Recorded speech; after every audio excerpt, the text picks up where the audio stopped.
Vipras, hello.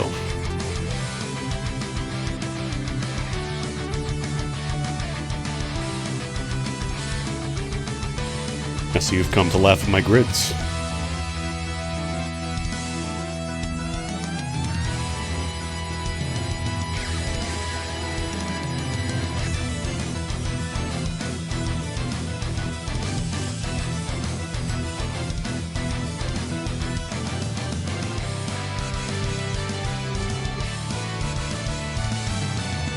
I love how MIDI trumpet-ass this part of the song sounds. These are like Rise of the Triad-ass trumpets. Oh dog, my grids are... I have gotten some M3s. I have at least mostly kitted out with M3s at this point, although I still need one more Lumi gun.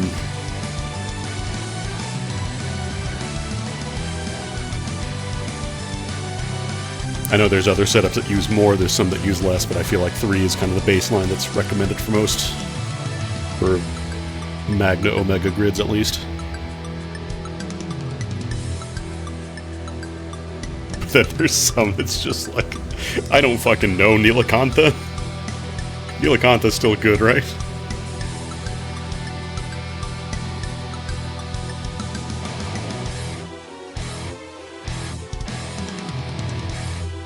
Yeah, what's good, Cane Dragon?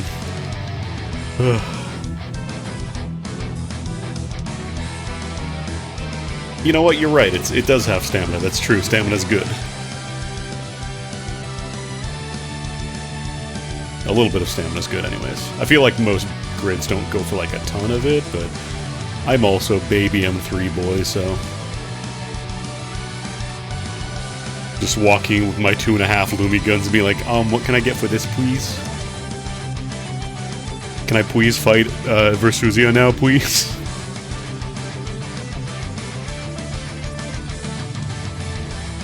I feel like I've seen people say the general consensus is that the taboo stuff is like, it'll probably be good eventually, but I feel like right now it's kind of a little too early to fully go all in on them, you know, for grids. Unless specifically you're doing for those raids, which, like, okay, but you're farming those raids anyways. They're not hard, like, I just ran... People are cleaning them up now, I could just run it for free and get everybody else to clear it for me.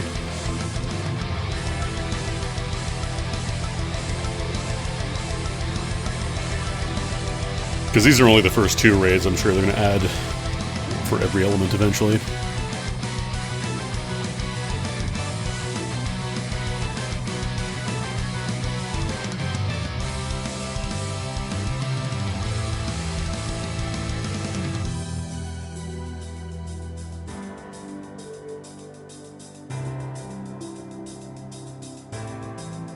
Anyways, I hope I have the layout stuff set up correctly. Because I'm scared I'm going to open it up and then everything is just going to look all fucked up, but we'll see.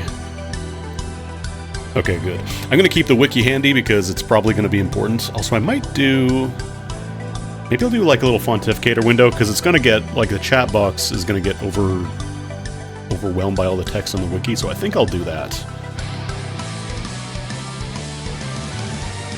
Let me switch out the chat box.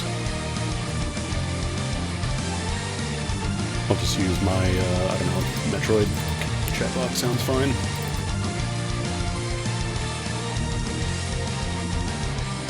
Make it a little smaller though, because it is pretty huge right now.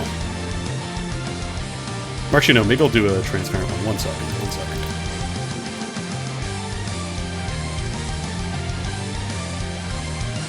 I'll just do my Castlevania.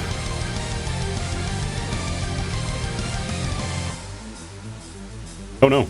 Oh, it's getting chopped off the bottom, that's why. I need to move it. There we go. I'm interested in this. There we go. Just keep it on the side there. We're probably not going to need all the text on the wiki page, but... Alright, get out of here. New World, whatever you're called. Leave, because this is going to have music going and it hopefully should be good volume-wise. Anyways, hello. I've not streamed this in a hot minute. I think the last time I played was actually when I did the, like, how far can you get as a new player stream, where I managed to get an evoker. Was it an evoker, or was it, Oh no, it was, I got access to... what's it called? I'm blanking on the name. Replicard. Arcarum. But yeah, today's going to be a pretty chill stream. It's still going to be a little weird scheduling for the week. Tomorrow I'm not going to be streaming, so I figured let's get back and do a regular schedule before I start picking up the old, MGS5 and FF12 playthroughs again. And I figure this is a good time to play a little bit of Grand Blue, because a lot of the seasonal players are kind of done with the game for now. Seasonal players, for people who are not familiar with Grand Blue, is a bit of a meme where people show up for all the free draws they give away over the holidays and then peace out until the next set of free draws. So, I've progressed since the last time I streamed on my main account, because I think the last time I did that was like at least a year, if not more, ago. I didn't do super well on the draws for freebies this year. I did better on the free 200 throwaway draws that they give at the end. You were promised horses, good news. Where is it? Filter, collab.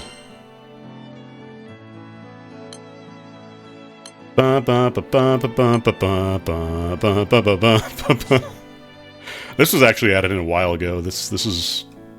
I don't know how long ago that was, but Uma Musume has been in the game for a little bit.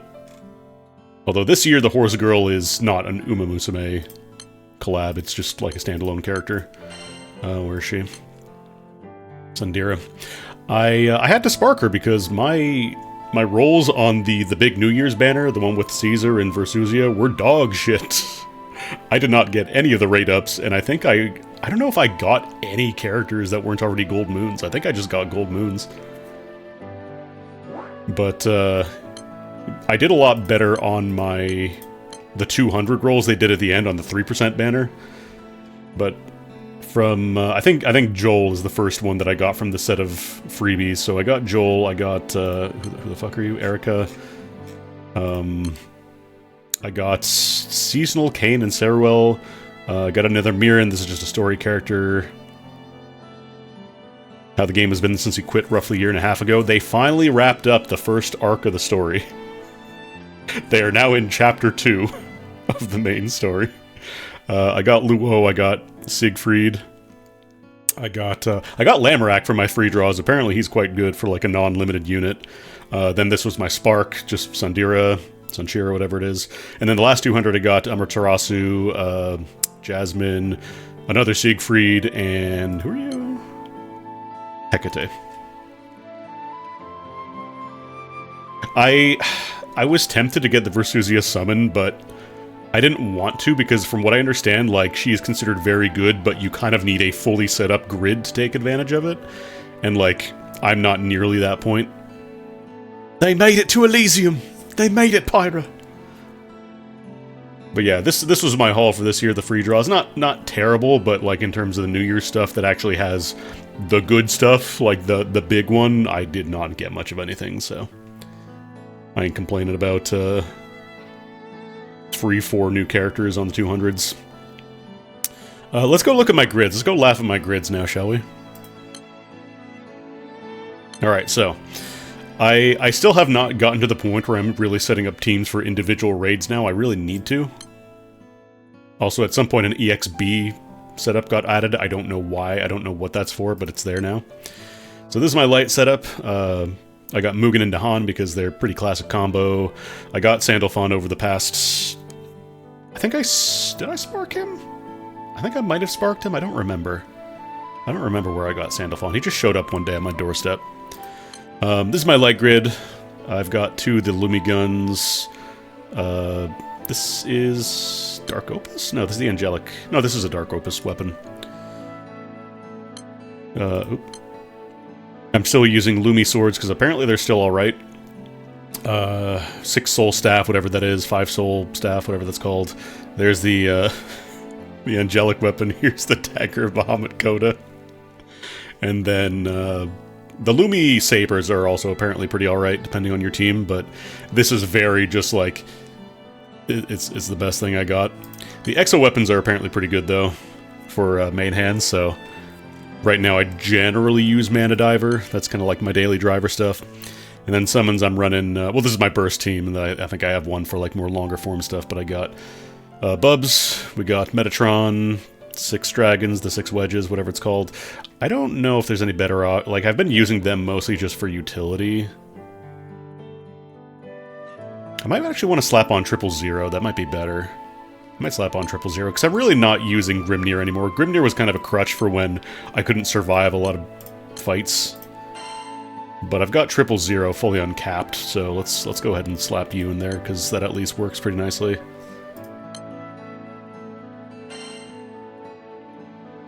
Triples... I feel like most of the Providence summons I've just kind of gotten...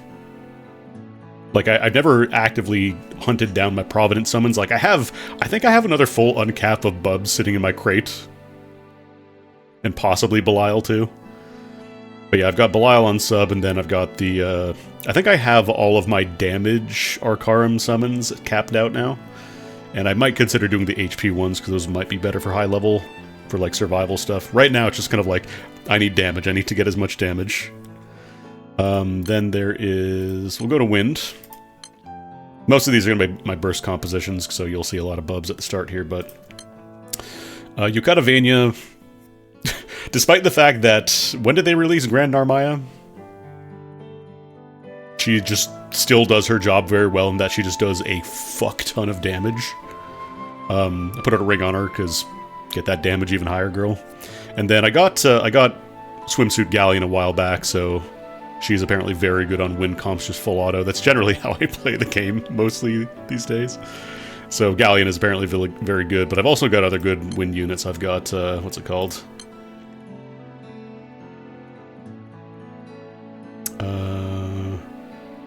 I know Summer Korwa isn't quite as... She's not considered quite as, like, meta as she used to be. But I've got her, so if I want to enable nonsense with Narmaya, I can do that.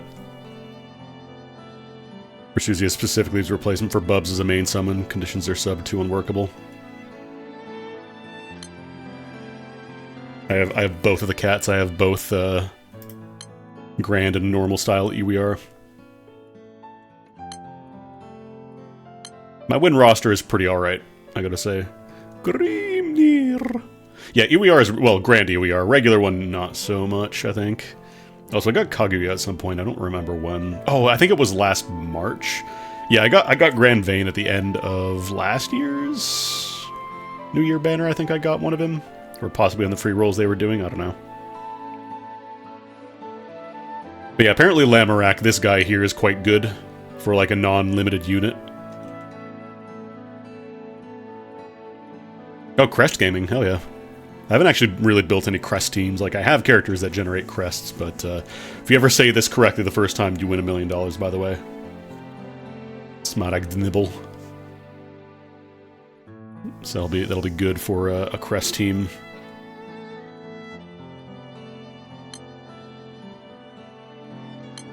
I probably should go over, like, the general roster of characters I've got.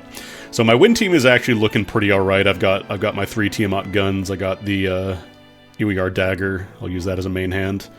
And then I have the harp and the spoon. I got Cleave Salish Dion because I do have, I think it's 15 weapon boosts is the conditional. I think that's how it works. Yeah, 15 more weapon skill types. I don't know if this is great over using maybe another, like, Bolt Omega or something else. But, then I got, you know, Angelic Weapon, Dark Opus, and then Dagger of Bahamut Koda, baby! I think I got this back in 2019, and it's still there. Has a funny sheep. Which sheep are we talking about? I don't know which sheep specifically. I feel like a lot of Droff characters could probably count as funny sheep. Anila. Oh, I've got Anila. Well, like, the packed weapons in general are very good because it's just unconditional supplemental damage. And unfortunately, Dagger Voltage doesn't do a ton for win because there aren't really a lot of, like, super meta dagger weapons that I'm aware of. Because right now for Omega teams, at least for Magna, you're going to be using a lot of Exaltos, these guys, so you'll see a lot of guns on win teams. Weird, it's 2014 and I'm stacking guns on my win team. It's 2026 and I'm stacking guns on my win team. And then summon-wise, it's your boy Bubs again, you know, our Karam summon. I do have Raphael, so that's a little bit of extra damage cap for wind. I guess I could also slap 000 in here, I guess.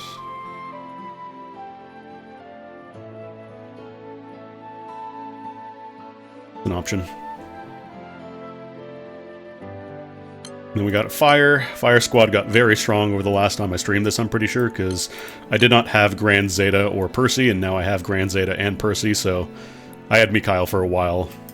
Oh, I forgot about backlines. There's backline characters, too.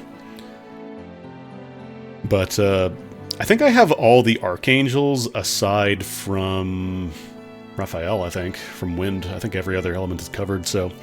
these characters, specifically the Archangels, are very good because they all have an Arche ability, Arche, however that's pronounced.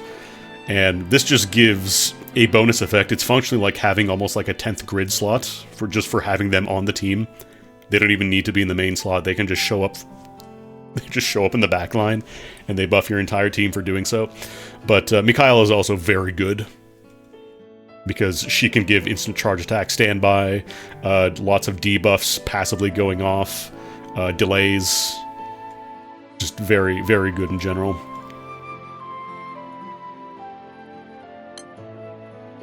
But yeah, Grand Zeta and Percy is kind of your classic combo.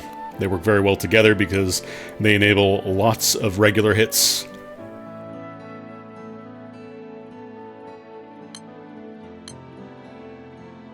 Like, I believe Zeta has a... Does she have an attack for free button?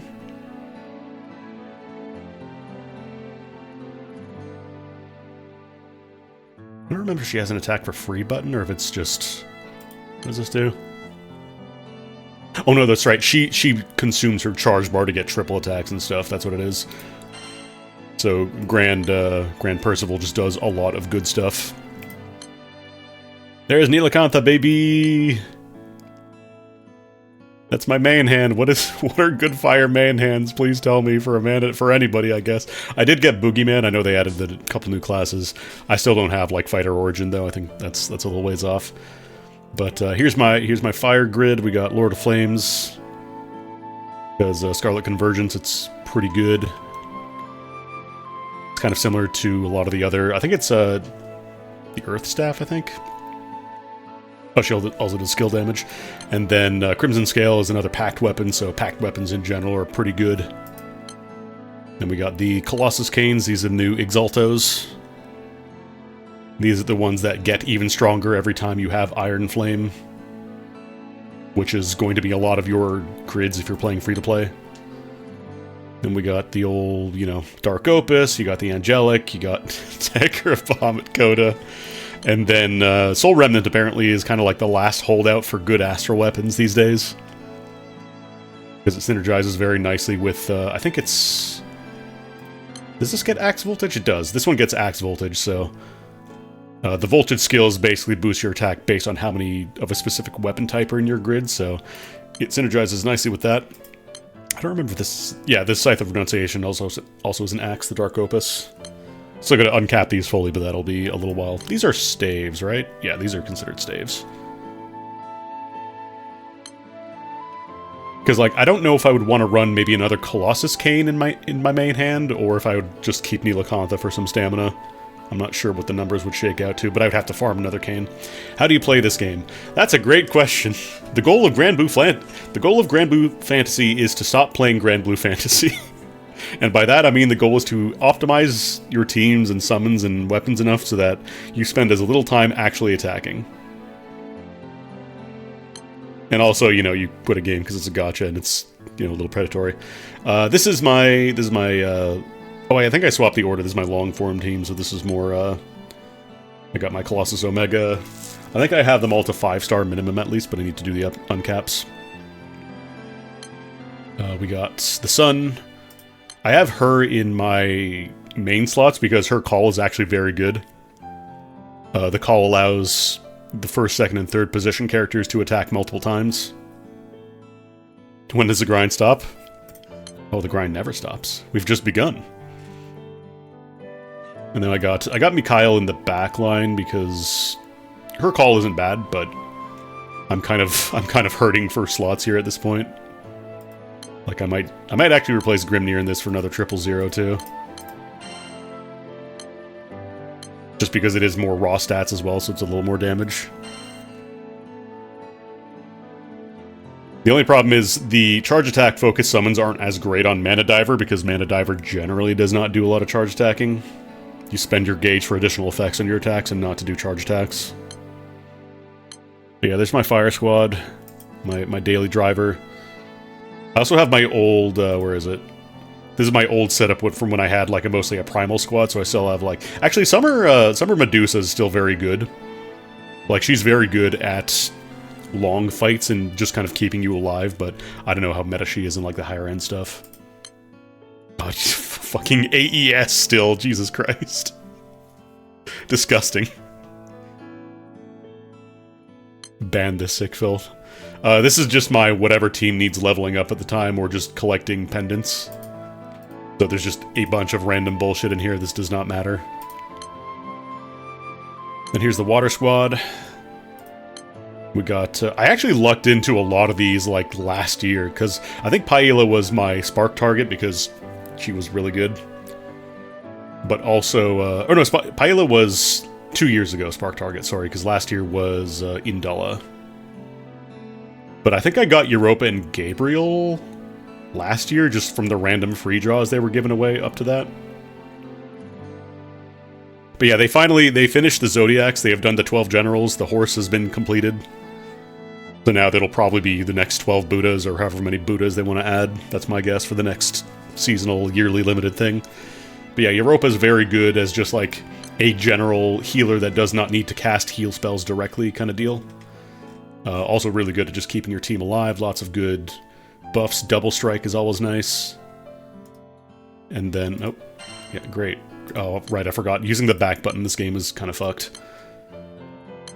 And then Gabrielle is another Archangel, so she's good to have pretty much on any water team just for showing up. But also she's good as a mainliner too, as a frontliner. She gets damage cut, she gets remove buffs, increase glaciate, triple attacks, gets Marturion recast when you have enough stacks on her, so you just get extra glaciate for free. And then Paella just shits out damage. Paella just does a Brazilian damage. Hit 10 times, and you can hit up to 4 times based on how many times, how many stacks you have. She doesn't gain charge bar on normal attacks, but that's fine. You'll survive because she's just that good. I need to start looking at artifacts. Actually, I wasn't playing regularly when artifacts were introduced, so I'm kind of behind on those.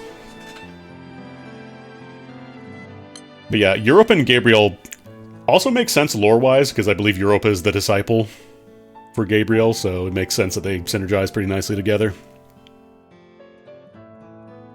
Because I believe Gabriel or Europa, one of the two, has a buff where the more you get hit, the more like the stacks decrease on it.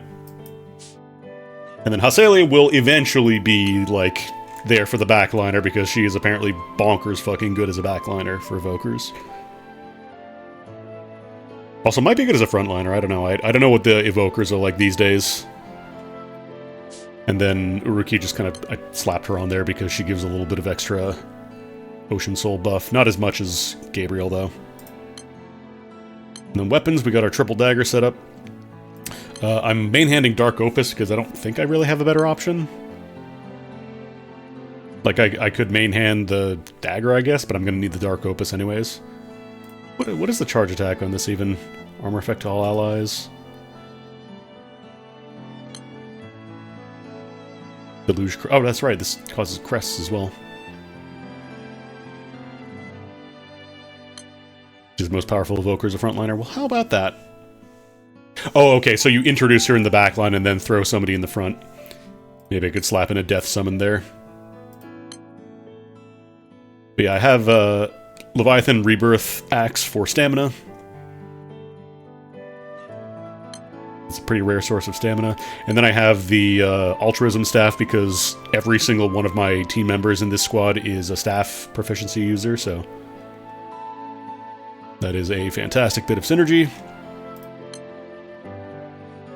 Unfortunately, I don't really get too much of a benefit from Actually, no, I get a little bit of voltage benefit, because one of Charm Tide is a staff. And then Dark Opus is also a staff. Leviathan Dagger is a great man-handed for Mana Diver, no Myoji. What is attack on it? Collection of allies, boost charge bars. Huh. I might farm up another one then. And then I just slapped on this, because this is a packed weapon, and it has dagger voltage, which is fantastic for water, because that's your Exalta weapon.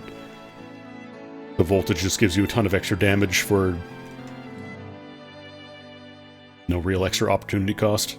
Yeah, I might consider swapping out the Bahamut dagger then, because I don't know...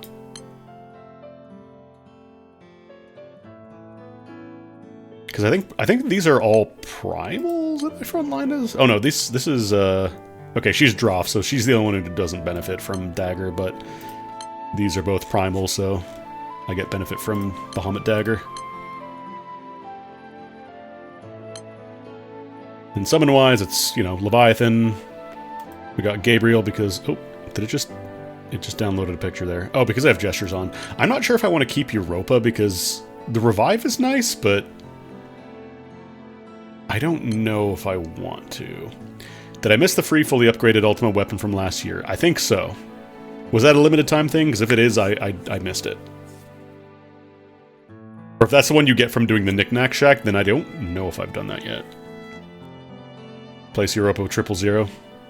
Yeah. Honestly, I haven't really needed to use the revive too much. That's probably a holdover from when I was just kind of stumbling through everything. I will take your advice, Vipris, because I know you have played this game a little bit more than I have. Just a little bit. Oh, for the anniversary. I don't know if I got it. I might have missed it. Yeah, there's Water Squad. Then here's Earth. I got Uriel from my Spark last year, going for Indala. Because that was going to be my original target, but then the very last draw I got her, so I just figured splash it on Uriel instead. Because he's another Archangel. And Archangels, again, give you very good buffs just for showing up, just for being on the team. And he's also just really good as a frontliner as well. He's really good for, like, skill damage. Lots of multi-hits, so lots of good synergy with supplementals. Also, remove 3 buffs, which is really nice for certain raids. Plus triple attacks, double strike, you know.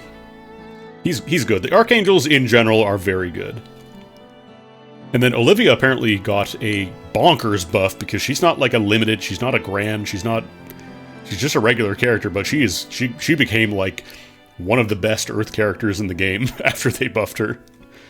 So if you have Earth Olivia and you haven't used her in a while, maybe slap her on your team because she will do very nicely. And then Sidala, I think they got an uncap, which made them very good. They're also one of the 2 characters in the game with style changes. Because they gave her Super Sidala where, like, they both merged together, but the general consensus is I think Super Sidala is not as good as regular Sidala. I guess I slapped a artifact on them at some point. But they got a buff recently, so they're a little bit better. Quite good, though. In general, most of the Zodiacs are pretty good. When Myoji online turn 1. Super Sidala exists to die in some comps, and that's it. Hell yeah. Here's my Earth Grid. I feel like this one probably is the most questionable of them. Because, like, I'm using the Landslide Scepter for the Amber Resonator skill, but I don't know that it's as good as just maybe slapping in a few more Yggdrasil swords. And then, what is this one again? Pillar Driver? Oh, this is the Pact. This is a Pact weapon, right? Melee weapons are equipped. There's a little bit of melee here. And then there's a Seraphic weapon. This is good if you're... I need to make non-elemental grids, because the Seraphic weapons do absolutely nothing. Some of the stuff seems to be displaying wrong. What do you mean? What's displaying wrong? Or do you mean it's... The window, if you're talking if it looks cut off, it is a little bit cut off because the only thing on the side of the window... Oh, the one dark... Oh, you know what? I think I have... I have a... Hold on. I have a filter on this, I think that is currently... Yep, chroma key. There we go. I was going to do the entire stream with the game chroma keyed, and nobody would have noticed. Hang on, I want to look and see what Sudala chroma keyed looks like now. Hold on.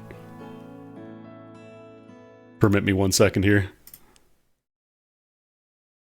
Oh, that's fucked up. That's a little broken. Well, I kind of like chroma key super Sudala, though. It looks pretty cool.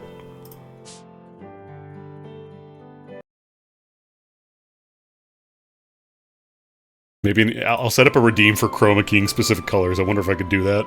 Yeah, no, there is no new exclusive to my stream weapon skins that I'm aware of. I'm not that good.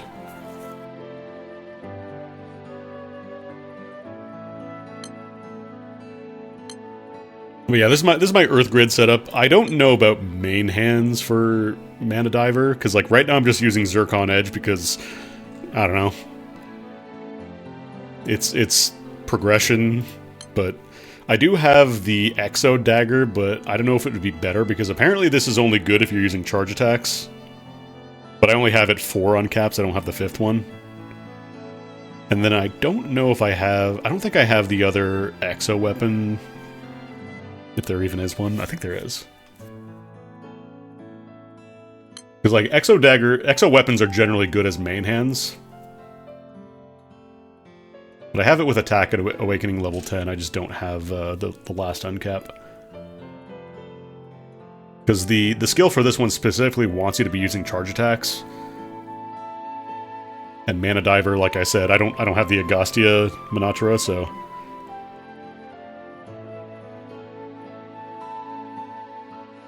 Myoji for Earth.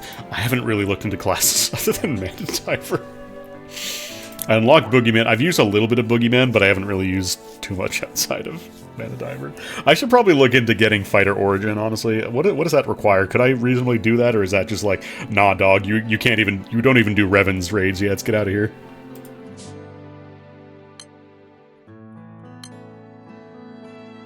Oh yeah, and then backline I've got Anthuria for, I don't know, healing, and then Shushaku again for... I need to get the other, the saints. The 4 saints that are secretly 6 saints. Better Origin is an endgame class boss? Okay, not getting that.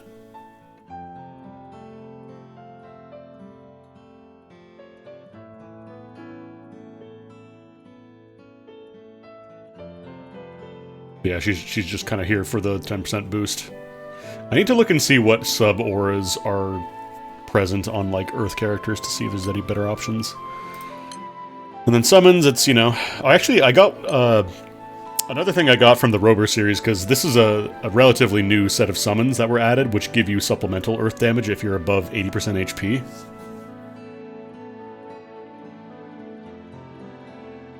So it's kind of an alternative. I don't know if it stacks with Belial. Like if they overwrite each other, or if I would want to like maybe swap out Belial or something. I'm not sure. The only thing is that this has a conditional. They don't stack. Okay, so you probably want one or the other, honestly.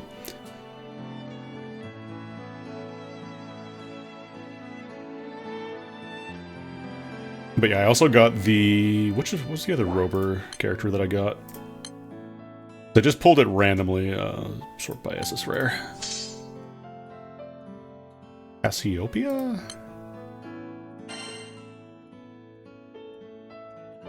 No, who's the other Rober character? Did I pull them out already?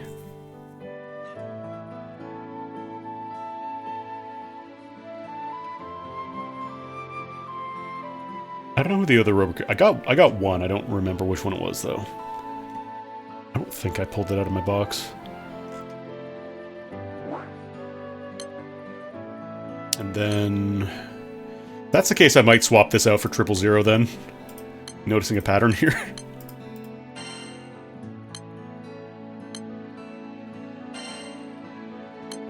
If you're not sure, slap on 000 and Bubs. You're gonna see a lot of 000 Bubs and Belial. Because Belial is just supplemental damage. 30,000 supplemental damage, just unconditional, but you lose 30% of your max HP. So potentially can be pretty bad if you're like brand new and you need that max HP, but Bubs is like, I think even now he's still considered very, very good. Like just so nice in terms of being able to farm stuff more efficiently. And then Belial's just really nice support if you can handle the HP downside. I don't know if they're still, because I know they gave away a free Bubs with the New Year stuff. You could get either regular or summer Bubs. If you have not played in a while and I don't know if that's still option, if that's still available for folks, but if you haven't played in a while, jump on and just get Bubs. Just get Bubs. Unless you have unless you already have Bubs and you don't need them again, go get Bubs. Expired yesterday. Aw, dang. Unfortunate. Never mind, ignore me. I should have streamed yesterday, I could have saved people. Do I have 2 main summons on this team? No. This is my main summon. This is just a weapon skin, or a summon skin, so that way the animation doesn't take as long. Because time management is very important in Grand Blue raids. The more time you spend watching a summon go off, the less time your team is dealing damage, and that's bad. Rose Queen is tied, I think, for the fastest summon in the game, so I slap her on as a skin for most of my mains, if I remember to do that. I don't know if they've released any faster summons since then, but I feel like Rose Queen is there. You can refresh, but they have lockouts. They added that when people were just doing that to skip charge attack animations, so every action now has a lockout period that just stops you from doing stuff. And for skills, it's pretty small, but if you do like charge attacks, you can't just queue up a turn of like 5 charge attacks and then just skip it and skip 30 seconds of animations. But yeah, they put that in to prevent the game from just becoming F5 fantasy. It still kind of is to an extent, but it's not quite as rough. Because yeah, we don't have like the best ping in the game, so... okay, so yeah, there's Earth Squad, and then we'll look at our Dark. Dark also got a little stronger, because I finally got Lich! We got the dream team, we got Fediel and Lich. Only, what, 3 years too late for that? It's a little late on the combo. I also got Sariel. Sariel's very good. I don't think he's considered quite as bonkers good as like a mainliner, as a frontliner compared to some of the other Archangels, but he is still an Archangel, which means that he's fantastic to have him around. Just having him show up. Although he does a lot of regular attacks. He gets to hit like 3 times each turn if you have Executio active. Or Harbinger Scythe, sorry. Also good for burst, yeah, because he just kind of like does all his damage up front and then he kind of falls off, so maybe not necessarily for like long form content, for like really tough fights, but just for general farming, he's quite good. And again, Archangel character, until they introduce anything better, you're not going to do much better than him, just for slapping into the back line. And then here, I don't know why I have Vikal in the back line. Does she have a sub aura? Or like a sub skill? I know she has like a sub skill, but I think I just slapped her in because I didn't really have any other options. Then Koku, I have them because the Mistfall bonus, slightly less. I am also almost done with my first Evoker. I have almost been done with my first Evoker for like 2 years now. Oh, you know what? Maybe I was leveling her to 100. And then here's my Dark Grid. I got Exo Hamartia, because it's quite a nice main hand. Boost your charge bar, but does not explicitly scale. Oh no, this is the charge attack, sorry. This is, when a foe's charge diamonds are empty before you attack, it boosts their attack and charge attack specs, so quite nice to have. And then, this is the Seraphic weapon, this is the Dark Opus, I remember now. Katana of Renunciation. I don't know why is Fediel Spine charge attack specs? I don't know why I have Fediel Spine on this. I guess Fediel does get to do multiple charge attacks. She's pretty good for that, but... I think I have the Dark Exo. I think I have a Boogeyman team, actually. I was poking around with that. Yeah, here we go. Can you fart so hard your balls explode? Yeah, this is the Dark Exo gun, so... Main character skill damage, amplify... Supplement... Oh yeah, this is the one where you avoid hits to supplement dark damage. probably could... What do I need to fully awaken this? Do I have the materials for this? What does this want? Maybe I can't. I could do one level. I don't have enough of the exo orbs, though. I'll go back to my party. I've got my set of 3 gloves now, and then I have a couple of... I actually have a lot of Omega Rebirth weapons that are not the ones that I wanted. Like, I feel like I found a ton of the Lumi Sabers, and then I have a couple of Lumi Spears as well. I think I'm working on, like, a 4th potential full uncap for what's it called? Celeste Sabers. And there's probably some in my crate as well. I'm sure there's some sitting around there, but... Yeah, I just recently finished my Dark Fist farm.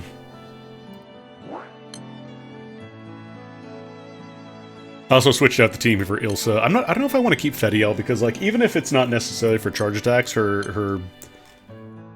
The problem is, this one, you cannot use field skills. You cannot set these as full auto, so it's kind of a pain in the ass. I really wish they would let you do that. I don't know why they don't.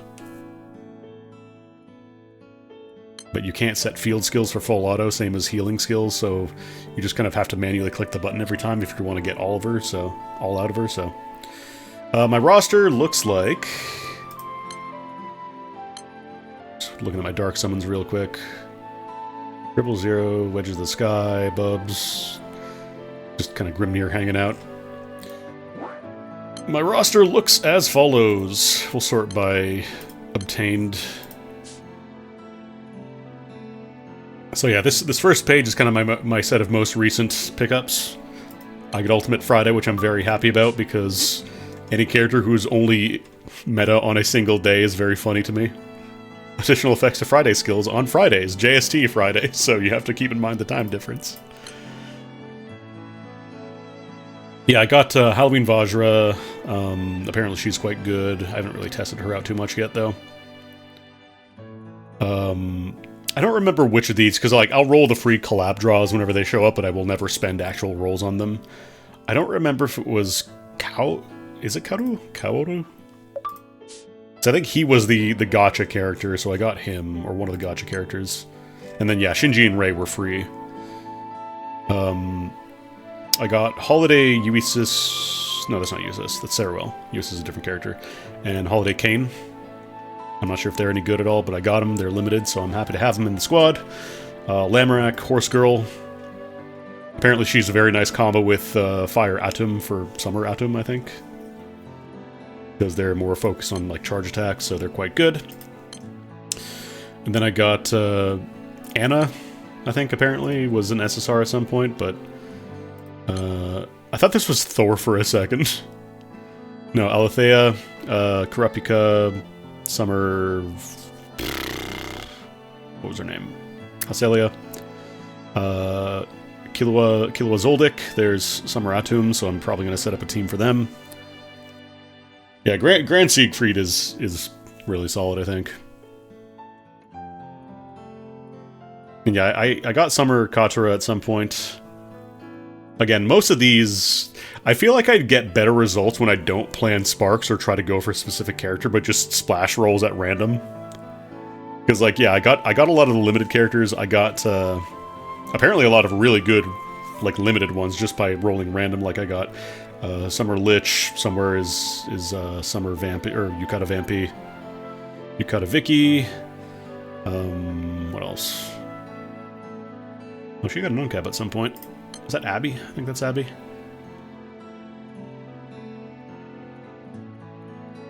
Summer... This is Horus, right? No, Tefnut. That's Nut. Anitic, Summer Lich. Actually, that's another thing I could ask about is, do I want to bother with any of the Illustrios weapons yet? This isn't... This is just Wind Lily, right? This isn't like a specific limited Lily.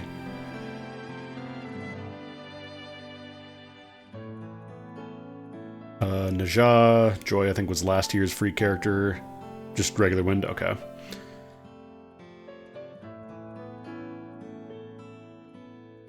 Yeah, that's... Oh right, these are the Saints characters because I got Ami and Koku around the same time last year. And then there's Grand Percy, Uriel, Indela. Probably should just splash a couple of uncaps here and there because I have the materials for it. Hey newbie, did you know that Goblin Mage got an SSR? Pretty sure every person who knew that he played Grand Blue messaged him the exact same thing last year when they released SSR Goblin Mage. Yeah, I've heard Sato is apparently pretty good, although I haven't really touched her at all. What else we got here? Alright, Earth Olivia. So yeah, this was around the same time last year when they were just handing out free rolls, because I got Earth Olivia, Gabriel. Oh, this is the slime collab, right. 2 more Saints, because why not? Newbie generally does his New Year Spark streams, I think. That's like the one time he'll stream Grand Blue all year. Halloween Mugen. Who is this? Is that Rosetta? That is Rosetta, okay. I don't think I really used her, I just uncapped her, just slapped her on some backlines that are level up. Australia will eventually become uncapped because I want her. She's very good for water teams. Nier, I think I just slapped her at level 80 because she was basically free with the events they run sometimes. I haven't played a lot of the Tales of Arcarum stuff, unfortunately. I need to do more of those. The problem is I'm not usually playing when those run. And then, no, that's not Yukata Ilsa. I think that's... Is that a limited character? Summer Ilsa.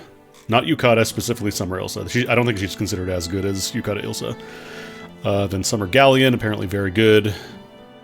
I'm just use her in general. Utsusemi is also apparently quite strong.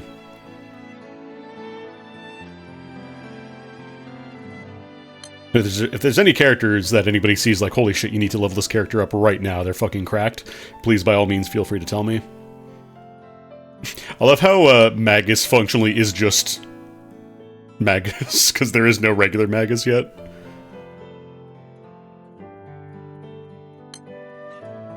But yeah, Yukata Ilsa is quite good for bursts. There's Light Nahan, very good with Halloween Mugen. You. I know it's Yo, but every time I read this, it's you. That's you.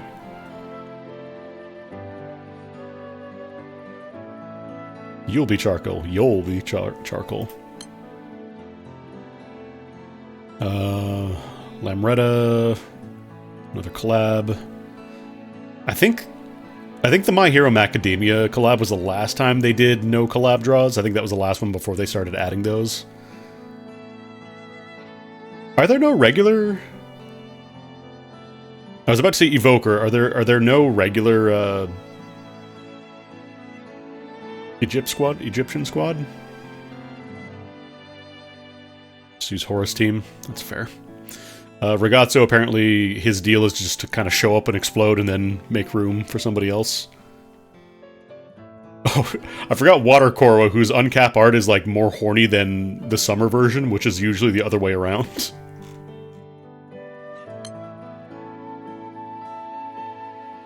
Is this Freezy? No, this is Nectar. There's a lot of characters with weird names like Nectar and Freezy that every time I see them, it's just like, what, that's your name? That's what they gave your name? Oh, right, it's Christmas Benny. Christmas Benny, I forgot.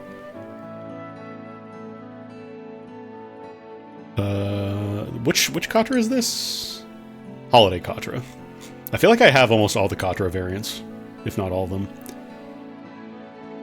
Yeah, I got Yukata Naja, I got regular Naja, Yukata Vanya, who is apparently very fucking good. I can tell why, she just kind of does a little bit of everything really well in win teams. What if you could just stop an enemy from acting for a turn? And also, like, she just does a ton of, like, free dispels and debuffs and shit. Just very, very good character. Very good character. Very strong character. Summer Shiva. Jutsu Kaisen. One of the many Charlottas. And Code Geass. Oh, is this Summer Serral? Problem is I see Serral and I just assume it's the regular one because he's a light boy, so kind of hard to tell them apart. Then I think this, like, around here is probably what it would have looked closer to like last time I streamed this. Like, with my main account, I mean, because there's, Willy. Who I don't really use as much these days because I feel like most fights are generally taking longer, so he's not quite as good for long-haul fights. Also back when, Alanon was still a little more meta. Yeah, it's almost time for Ass Out Willy.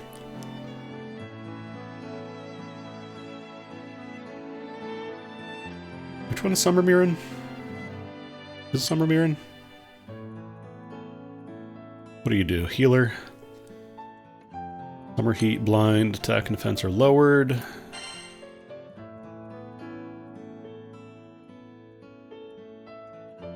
Oh no, that's what I have for a lot. Honestly, it's more efficient to do it that way. Like, get your blue chests and then move on, rather than try to, like, fight for MVP unless you're really, really, really overpowered, in which case you probably don't need to farm M3s. Mirren, Atum, and Horse. Huh.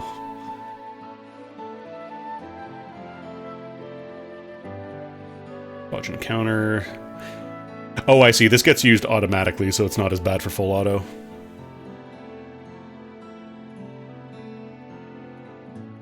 Yeah, we'll go over the Gold Moon weapons in a bit, but I'm just kind of going over my squad. I love Bowman being so good, not because he's like bonkers powerful or anything, but just because he does everything automatically. He just does everything on his own. You don't have to babysit him. I do not have Cosmos. No, I would like her because she's apparently quite good as well. And then Vajra, she's good for charge attack squad. Poseidon, I haven't really used him as much. He used to be, like, really good, but I think other units... Like, the problem is Poseidon was really good, but then they released Paila and Gabriel and Europa.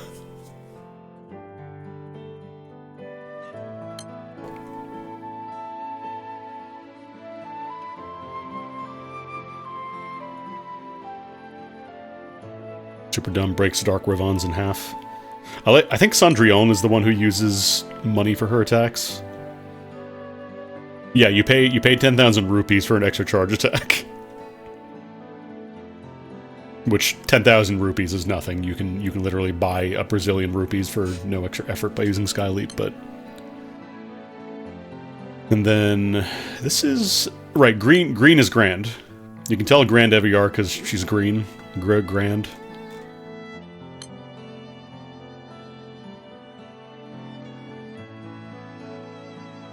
And then just various other characters that I'm sure I've shown before. Collabs, Summer... Sturm? Sturm.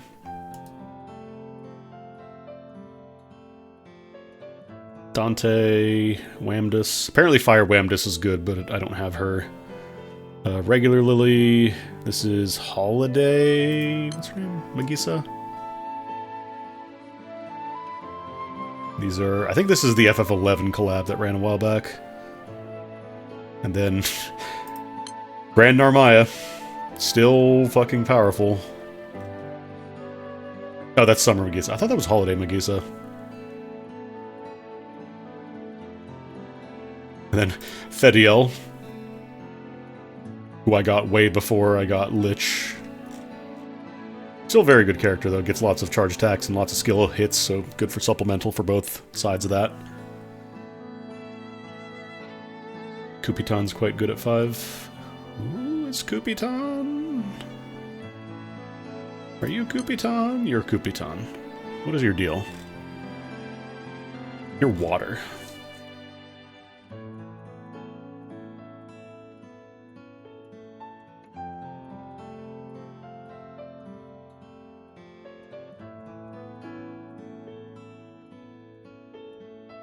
Oh neat, you can actually recast water damage skills. That'd be good for supplementals.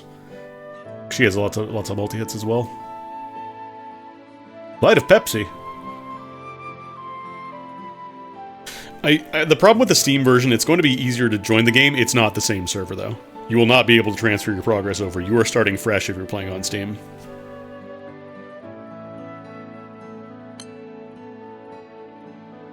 Like, everybody on Steam is going to be living on their own little Steam island. They're not going to be touching this server. It's going to be completely separate. Also, yeah, it's coming out after Anniversary, which is kind of fucked up because, oh, you didn't want all those free draws, did you? No, you don't want those. You don't want those. I remember Alexiel used to be very, very good, but then the defense wasn't quite as necessary, so she fell off. Oh, it's the same server, but new accounts only. Okay.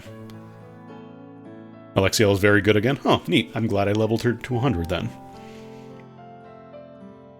Yeah, I think I got Europa a long time ago then. I just don't think she got her uncap. Alexiel's good synergy with Uriel. Makes sense. Is that the same for, like, all the disciples, or is it just, like, water and earth that get that nice synergy? Who are you? Morgana. Every time I look, I feel like there's a character I just have never seen before. Valentine Ladiva, light charge attack team backlines. Yeah, I pulled her a while back. Haven't really used her though. Green skill, ew! Oh no, she gets activate automatically. Actually, that's kind of nice for just passively getting healing. Or if you do like an enmity team, do people still run enmity teams? When do we get to gameplay? You're watching it. You're looking at the gameplay. I'm just going over my roster because it's kind of good to kind of see if there's anything poking out like, oh shit, you gotta work on this character. They're very good now. Uma Musume. This must have been a while ago. I figured Enmity was kind of dead after the whole Zoe debacle. This is Vera. This is one of the many Veras. I don't know if Dark Vera is any good, though. I mostly just use Light Vera these days. Regular Cat, regular EWR. And then this is just regular Ladiva, right?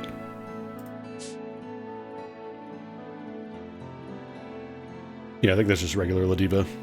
Dark Vera stinky, Light Vera strong. Makes sense. I used to use Orchid a lot in my Dark Squad because she's very good at just, like, passive shielding. But I think she kind of... I stopped using her for a while. Is Vera... I think Narmaya has all elementals now, maybe? Possibly Zeta. Zeta is a lot as well. Yeah, Kag has a lot of alts as well. Fucking Doraemon is here. This is another Mirren, right? Yeah, that's Holiday Mirren. I have a lot of Mirrens. Took me a long time to get regular-ass Mirren. I think I just got her with the recent 200. Yeah, Holiday Antheria is really good. I've been using her a lot. She just kind of, like, passively heals. You don't have to actively heal for anything. And then Holiday Narmaya is here, too. Although, my problem is my Earth options are very limited because I have, like, Uriel and Olivia. So it's basically who fights for the last slot there, although I'm sure there are options. I feel like I've never really used Yukata Zalama, but apparently she used to be good at some point. I don't know if she still is. Bo. And then this is Phylene, who I was confused for Macula Marius because they have the same blue hair and headband, like tiara type deal. One of the Materas, I don't know which. This was the Jeanne d'Arc that I tricked myself into thinking was the grand version and started investing in her before realizing this was just the regular one. Bertha Rulamaya is cracked. Who is she now? I must have done this a while ago because she has the full uncap. Shield effect, debuff immunity, earth damage delay, random buff.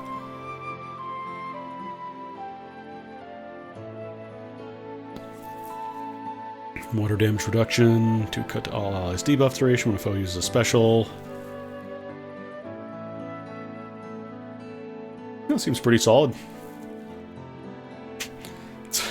I love that I'm saying seems pretty solid, knowing absolutely nothing about what specifically makes her cracked. Oh, the water damage reduction is 80%, huh? I see. That should probably be specified in this.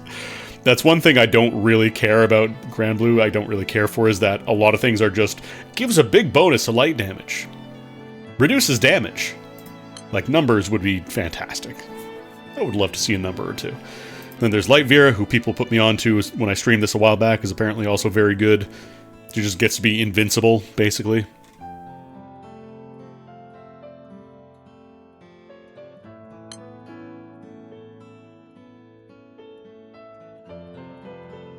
Oh, the crystal ball ramps up until you guarantee every buff.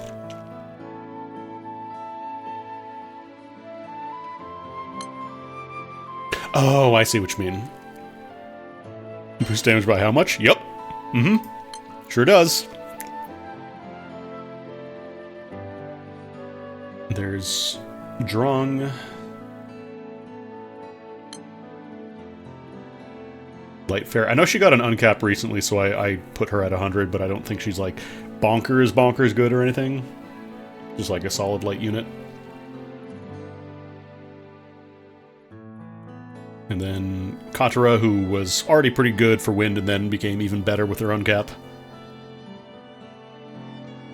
And then this is regular Satyr. I want to get the other one, the Earth version, but I feel like at this point she's probably been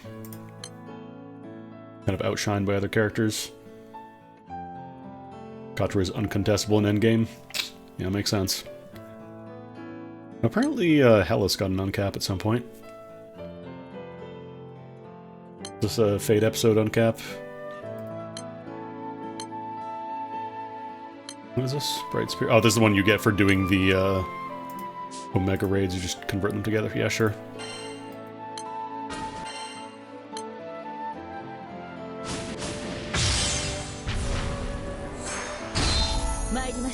There we go.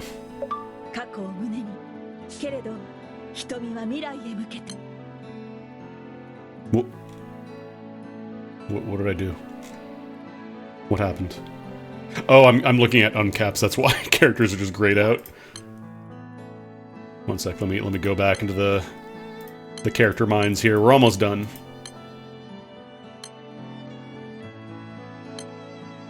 Yeah, there we go. Hellas is uncapped now. Still have not touched the Demon Slayer collab characters. They're fine if you're, you know, new account, but I feel like they kind of fall off. Most of the collab characters do. With the exception of... what's his name? I don't think I... Did he show up here? He was here somewhere. Where is he? Oh yeah, I got Crollo in the Hunter x Hunter collab. Apparently he is very good, but you have to manually drive him. Otherwise he's not very good at all. Because he has a lot of text. Crollo has a lot of text. There's like a completely different set of skills based on your things. Debuff, sealed within a room.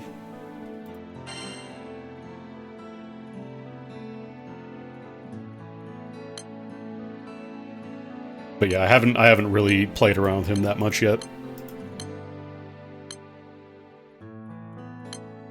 Yeah, the problem, I do not care for characters whose entire personality is I'm really fucking down bad for the MC. There are so many characters like that, please, let's move on. Yeah, I know, I mean, I feel like having a collab gacha in general is a bad precedent to set, but... here we are. And then we got... is this a collab guy? You are a collab guy. You're also a collab? You are a collab. Shiva used to be really good for fire teams. He's still decent, but... I feel like a lot of times it just takes too long to come online compared to other fire characters now. Is he good now? Kind of fell off. I wasn't really getting a ton out of him compared to other fire characters, so... oh, they fixed his ramp. Cool. So I was gonna say, yeah, it used to take him forever to become online. Runemaker 10... they get more stacks of Runemaker now? How do you boost Runemaker?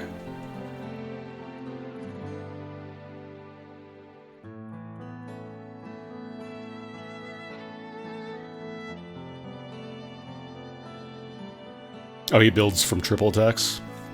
Well, Grancelot, I think, was always pretty good for water. And then Summer Mim. I wonder if she might be coming back, because apparently from what I hear, a lot of, like, Omega teams kind of focus on charge attacks now in the endgame. So I wonder if she might be making a comeback. Probably not, but she used to be really good. She's still solid to get, like, charge attacks online, just not so much these days. Summer Zoe, the Forbidden... Who's this? Oh, I thought this was fucking, what's her name? Not Olivia. The Summer Angel with the gun, I don't remember her name.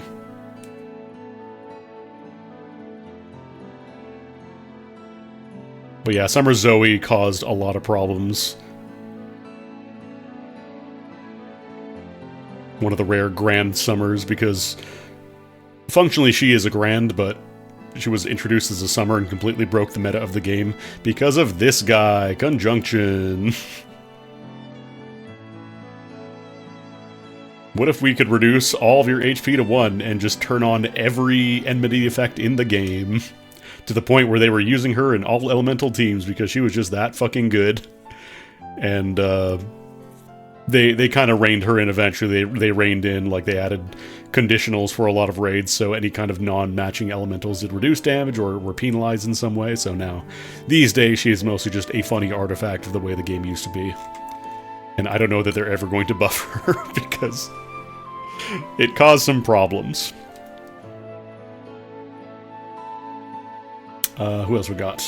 I remember using Anne a lot on my water team because she was kind of a good paladin. A lot of good defense stuff. These days I don't quite need it as much.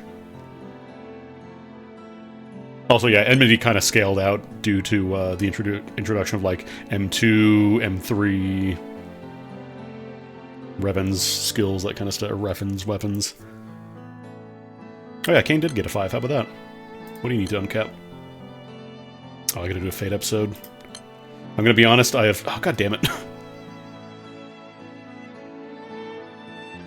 There we go.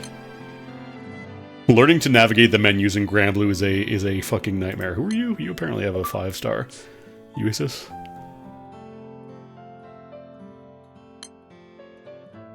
I've not leveled her up, so I don't know if she's any good. Oh yeah, Yungui is the other character with a switchable style. I remember when they first introduced Super Sidala, there was a bug where people were just getting, like, Yungui pop-ups for some reason. And people couldn't figure out why, and then it was because she also got the style change. So the only other character in the game currently with a style change outside of her is Yungui, so... It's very, very funny, you just randomly get a pop-up of Yungui. Markaro's got a 5-star at some point, too. Yeah, I don't see Exalto stacking changing until... Maybe once all the taboo elements come out, we might see a change in that. I think you get, like, how many fucking characters from the Akurs from the Love Live collab do you get? You get a lot. You get like 3 or 4, I think. Tsubasa. Is it one of Tina's weapons that's considered good as a Grand? Like her weapon specifically? Or am I thinking of a different character? Oh no, I'm thinking of Feeny, not Tina. It's too many characters with similar names. I don't like it. When are they going to make Colossus good? I want Colossus to be good. I've had this guy for forever, and I don't think he's ever really been considered like, oh man, Colossus, hell yeah! Colossus is long overdue for a 5-star. Nemone, who used to be better than Malo for, like, starting characters until they actually gave the starter 5 stars uncaps. Then this is regular Vayne, right? Yeah, this is just blue Vayne. Yeah, the problem is I have Ragazzo. Rank 6 Elementon, now you have to reach rank 120. I believe the best EXP would be probably Sandbox for ranks. I think that's the general consensus, is that you try and get to Sandbox as fast as possible if you want to get rank points, but other people would probably be able to answer better. I remember the original run of Arcarum. The original run of Arcarum was like kind of a weird pseudo PvP thing that nobody liked, so they just canceled it. But yeah, I think the general consensus is try and get through, what's it called? Not Sandbox. You want to go through Arcarum first, try to finish that, and then go for Sandbox, which is the sequel to that mode, because that gives you a lot of experience once you get that set up.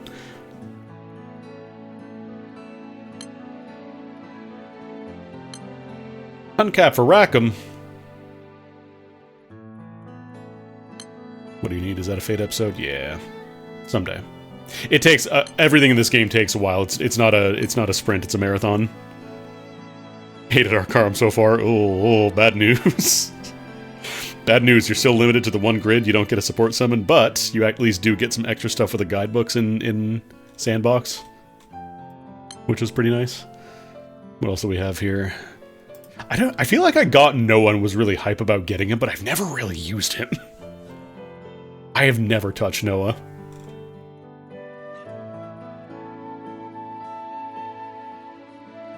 Oh, was it also really buggy? Yeah, the big problem with Arcarum is that it has the movement stuff, which thankfully is a little less annoying now that they have the skip tickets. But you do still have to kind of push through that. Who else we got here? Catalina, Vicky. Oh god, this is page 17. Vicky was like one of my first few SSRs, damn. Ariette? Who's Ariette? Are you Ariette? No, that's Jessica. Who's Ariette? That's not Ariette. Who's Ariette? Are you Ariette? You are. Okay, apparently I uncapped you. Well, I hope you were playing when they gave away free, I was about to say Bubsy, free Beelzebub. Because he's very good for Arcarum if you uncap him. He's not a bad use of Sunstones, I think. You can delete a lot of encounters in Arcarum just by pressing Bubs if he's fully uncapped and winning. Oh, there's more Love Life. Is it still available? Okay, yeah, then if you're watching this stream right now, like, just open up Grand Blue and get your free Beelzebub. Regular Beelzebub, not Summer Beelzebub. Get regular Beelzebub. Grimnir's good now? Good, I'm happy. I like him. Okay, you have 3 hours. You have 3 hours. Go to your, I don't know when it pops up, but you will get, at some point, there should be something that says, like, free gift, or if you do, like, a free draw or something. I don't know what it looks like, but get your free bubs, please. Please, please, please get your free bubs. I don't know if it would show up here, actually. Let me check the wiki. Would it show up as, like, a banner here? Draw promotions... I don't know if it shows up here.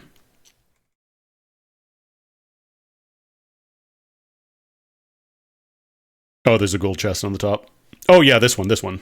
So yeah, go to this banner here, and get your Beelzebub. Regular Beelzebub, not Summer Beelzebub, unless you already have the regular one. Get Beelzebub. If you have both of these, then you could go for a stone, but I would say unless you have a very fucking good reason, and if you're asking this question, you probably don't, get regular Beelzebub as your free summon. He's that good. He's human rights. You want him. Trust me.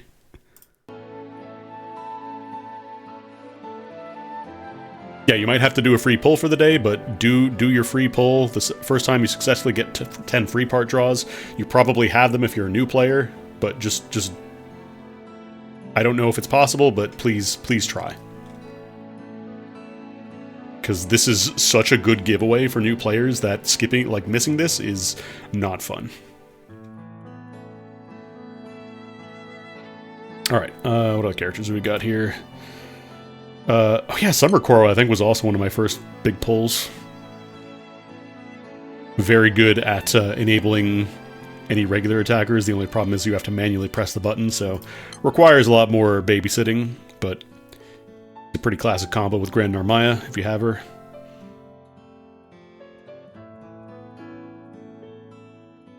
Yeah, you have, I think, 2 more hours until the daily reset happens, so you might still have some time. But get on that either way. Good ol' Urias.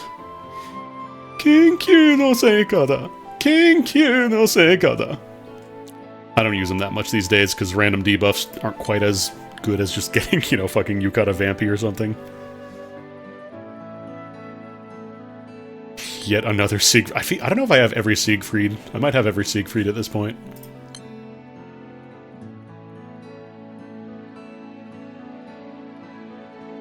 I remember getting really excited when I first got Altair because he was apparently very good at the time. Yeah, the problem is I now have Grand Siegfried, so... regular Siegfried. You also can't stack multiple of the same named character on the same team. So you do have to pick one of the squad. And since I believe they're both Earth, it's kind of a no-brainer. Oh, I think this is just OG CAG, right? Earth CAG was the first one. Yeah. You can tell because the art style is very old. She doesn't have a nose. Altair is hard to get stuff from him because his VA is expensive. That's hilarious. Character nerf via VA just being too expensive. What else have we got here? Apparently Black Knight? Oh no, there's Vasarag. I thought that was Black Knight. Too many characters with masks, like armor helmets in this game. I remember using Summer Ewell a lot because she got the 99999 damage, which was huge as a new player, but now she kind of does not do much of anything. Petra got very good after a while. Petra was one of my first SSRs, and she became very good with her 5-star. Yeah, going backwards, like I got Malo, then Dark Zeta, then Grand EO, Dark CAG, Earth Sarah. Lucio is very good. Lucio's very nice. Also, apparently I started playing right before the Persona collab started, so I don't believe you can get Joker anymore. But Lucio's very good.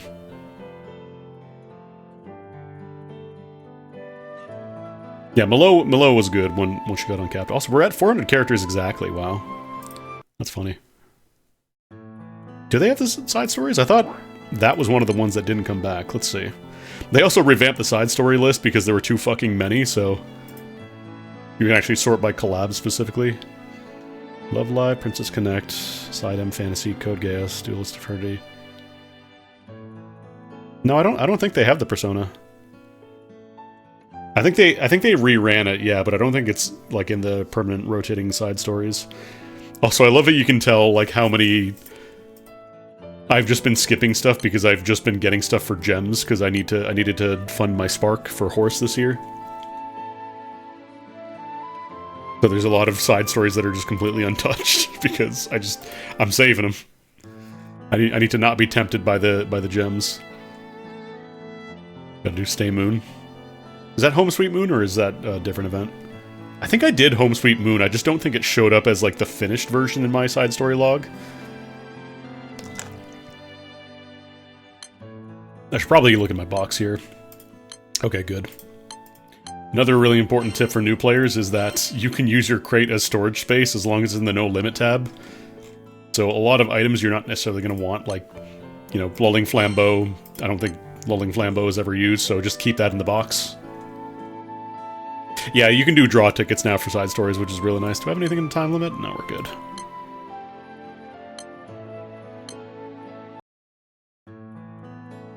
$16,000 items, jeez. I got 260 rolls on this banner with the freebies they gave out. I don't know if any of these are great for sparking, because I have Lamorak and Amaterasu already. I don't know if Danua, Berceau, or Chichiri or Howhit are good. If they'd be worth throwing 40 rolls at, or if it's just like, nah, save it. Got Lamorak, you're good. They added new animations for the draws as well, which really fucks me up. Like, I'm not going to show it off because I don't want to spend my resources, but they have, like, a high-res draw now. Like, here we go. Because there's, like, very smooth draw animations now. It's no longer, like, 5 FPS anymore. And then they added, like, hype animations for certain things. So, like, sometimes you'll see the Grand Cipher, which means that you get, like, a new unit or something. Do they show up here? No, they don't. Oh, yeah, I could spend... Oh, I never spent my Spark perk SSR. Because I did the Spark, I never drew the ticket, so then maybe I'll get one. Could you imagine if I got a second fucking horse? Wow, Opal Carbuncle. That's great. Alright, who's ready for Gold Moon? Yeah, they do the Uma Musume thing where they have like a little quote and then an animation.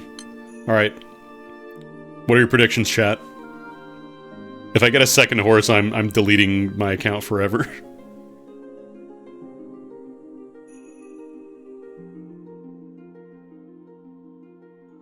Shiro Katana.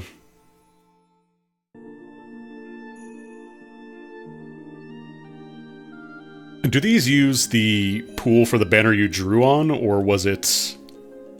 Is it just like a generic pool that just has certain characters in them? I don't actually know how the Spark Perk tickets work.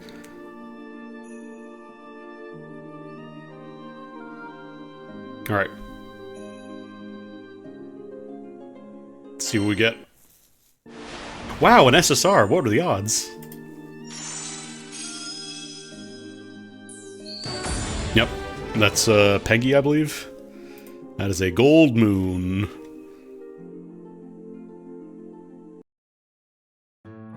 Can't draw vintage. Actually, I also haven't looked at the... Where is it? Because they have the second classic draw now, although this expires in a few months. But they have like a semi-permanent banner running through the entire year, basically, so if you really, really want like an older character, it's a lot easier to spark for those. Some people do spend their 200 rolls on those, honestly, because some characters can still be solid. Well, that's the thing about Zero tickets, so let's get my Gold Moon here. Let's go to the shop. Cause I could get a pick ticket. Cause I think this is the only way you can spark summons, basically. So if I really wanted to get what's her name, Versuzia. Use fire, I believe.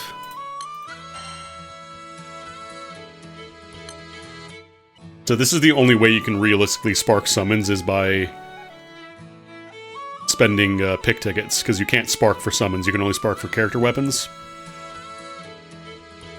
So if you want Versuzia and you have 150 gold moons, this is your last chance to guarantee you're going to get it, but I don't think I'm really at the point where Versuzia would be very good for me. Because the problem is, it seems very underwhelming looking at just the stats. This is not capped, or this is like level 0 though. This doesn't show the uncapped stats. Because there's a new elemental called Destruction Damage, which is just effective against everything. Like, it's always like a bonus, if that makes sense. But on its own, it's just, you know, oh boy, 10 hits of damage and elemental attack, big fucking deal. But then you uncap her, and apparently she does some goofy shit. But that's most of the Providence series, I think. Some summons are sparkable in the WBN. Oh, it's specifically Providence, gotcha. But yeah, that's the only realistic way you can get, like, the Providence summons, if you want to guarantee them. But, since I wanted to talk about Gold Moons a little bit, let's go back to the... where is it? It's not Weapon Series. Trade Moons, here we go.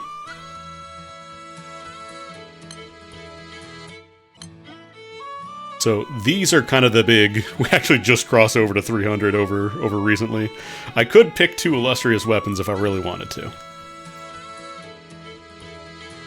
I've been a good boy. I've been saving my moons. So these weapons are potentially some of the strongest in the game. However, they have kind of specific niches that they fill into. Like, you kind of need to do a lot of research and determine whether or not they work for your teams. Because I believe the general consensus is that this one, Ereshkigal and Hrunting, are the 2 standouts in terms of just, like, universally these are the best choices for most people. I believe Harris Velger is also considered very good, but it's a little more limited. But Hrunting is bonkers because you get lots of multi-attacks.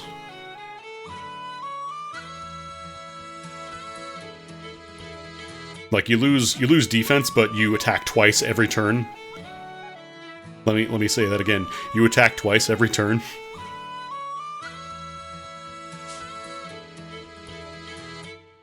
So you do have some downsides to it, but you attack twice every turn.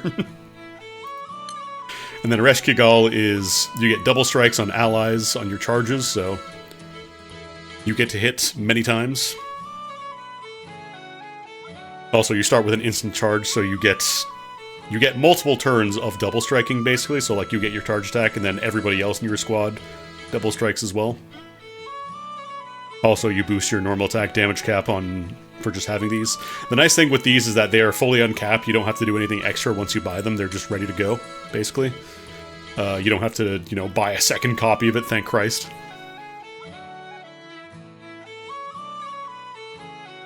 What's Higurashi? Is that a charge attack deal? Chain Burst. So you also boost charge bar gain.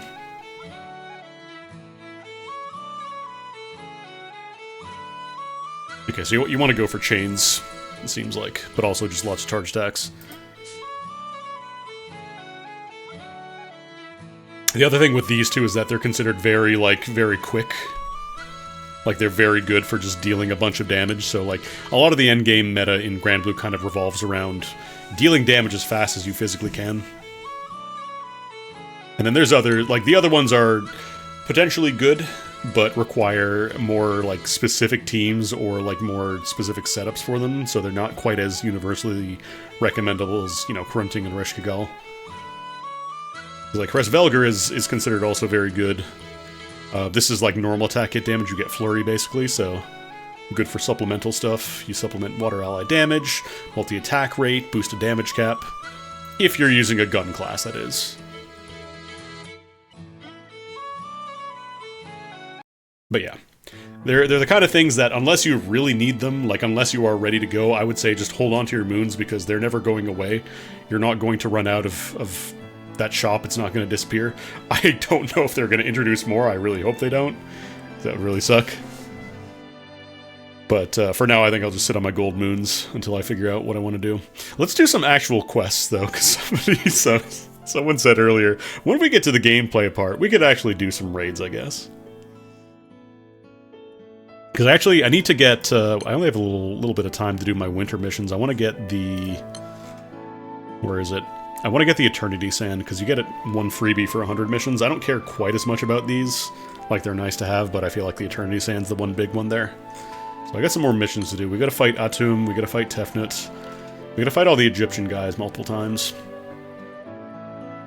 Tiamat or Impossible. Oh, right, I haven't been doing that because...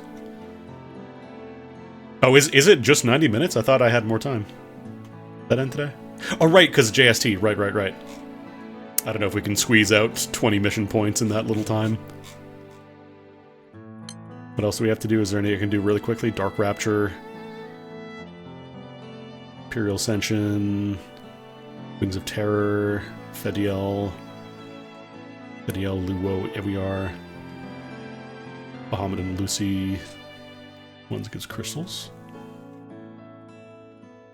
Probably should have knocked these out earlier, huh? Oh, we get draw tickets for doing these ones, too. 10 times for Wings of Terror Impossible. I think I have a free host for the day. Yeah, we can do my free host. This will end very quickly because everybody wants these. I don't know what the effective team is. I just kind of run in and everybody kills it for me. They also added... Sorry, I'm gonna tab out real quick here. I need to change the audio, the volume a little bit.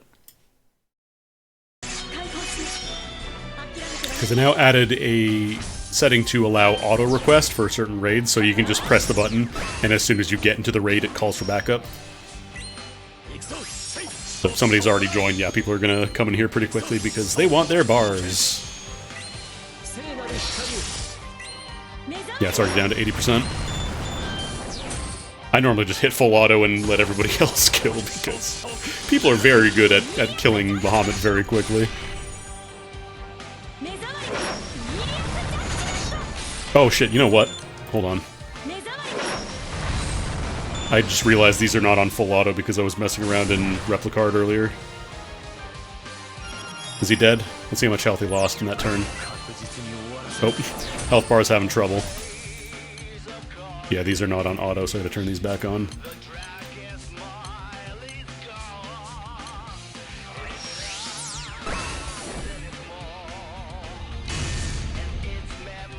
Knocking on the door of truth. Sucks because this skips so many phases, like the music just skips around based on the progress in the raid. I'm not gonna press back button for everything though, because that's fucking annoying to watch. You can watch Lucio destroy the heaven multiple times.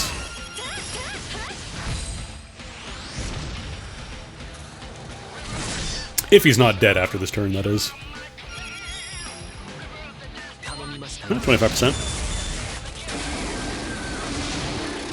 Yeah, the animation staggering, that's a real problem with certain raids where people just race through. I'm not a serious bar farmer. That shit's staying on. I do not have a chance in hell at doing bar farming anytime soon. Oh no, don't Skyfall me, that would be bad. Anyways, Vera, you can handle that. Vera just takes 2 bazillion damage and explodes instantly. Here, you can have the wedges.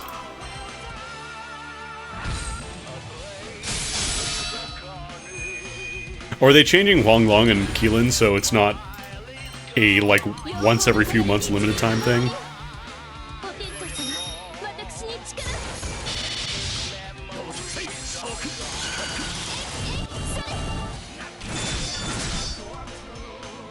Oh, they're gonna stop dropping bars and you host them with Centrums. Okay.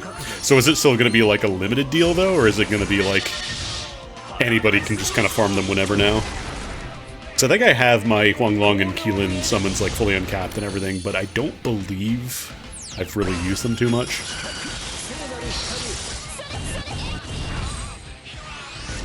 Okay, good. That's more sane, honestly. There's plenty of limited time stuff already. He's probably dead now. He's almost certainly dead now. Yep.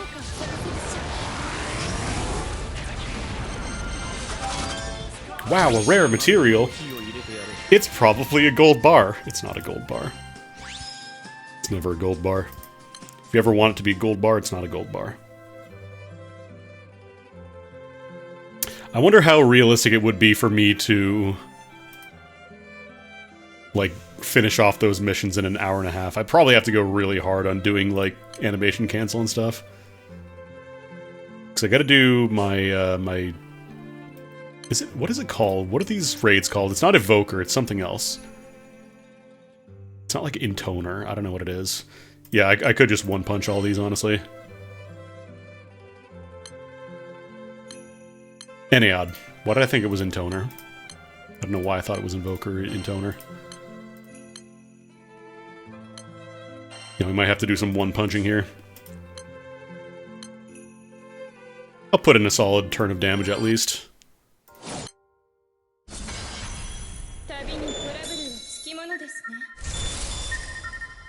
I don't just want to jump in and drop Rose Summon, or Rose Palace, whatever.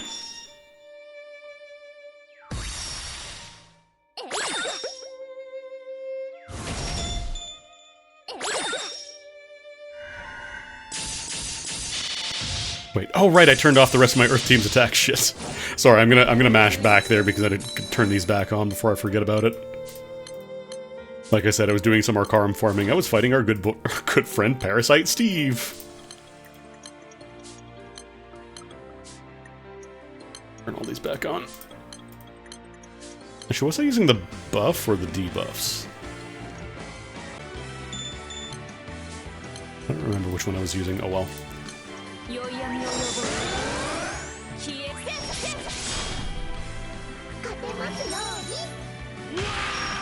I love how much Uriel just screams. And she's dead. So, one thing about Granblue is a lot of the animations are very skippable. Like, I'll fight Benny really quick. Oh, I have my double aura set up there. Probably set up my... what's his name? Bubs. Also, I don't have quick summon.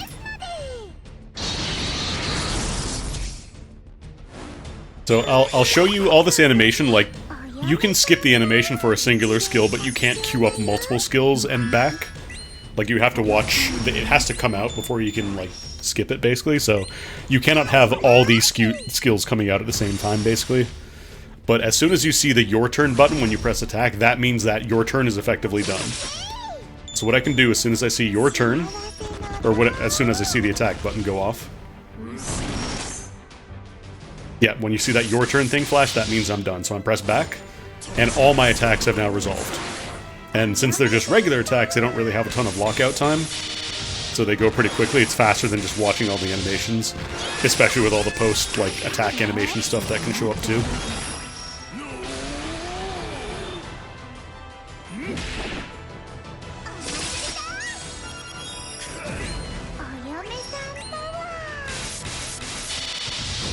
But yeah, as soon as you see Your Turn show up, that means you're done. Or you can press back, you can press reload. I find back is easier just because it's on my thumb button. So just do that. There's Benny 2. Let's go knock out Atum. We'll get the, apparently I was setting up a Kengo team at some point. Interesting. There's my burst.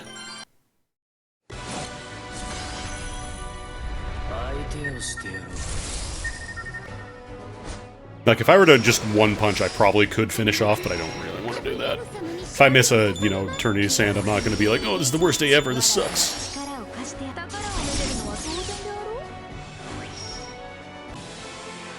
Although this raid's going pretty quick, I don't know that we're even going to get any kind of chest. Not that I need most of the loot from these raids, honestly. I feel like we're pretty good on loot from these. I feel like there's probably like a few edge cases that I might want them from.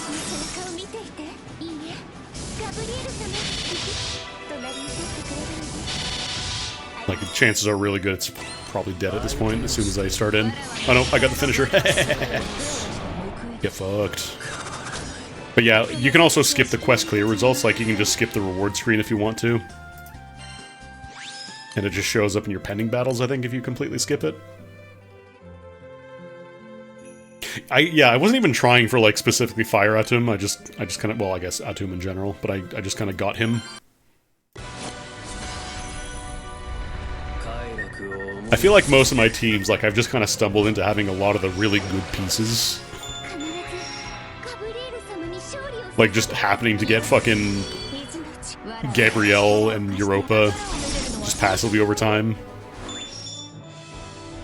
I don't remember if I did Spark for Paila, though. I think I did Spark for her. I'm pretty sure I did.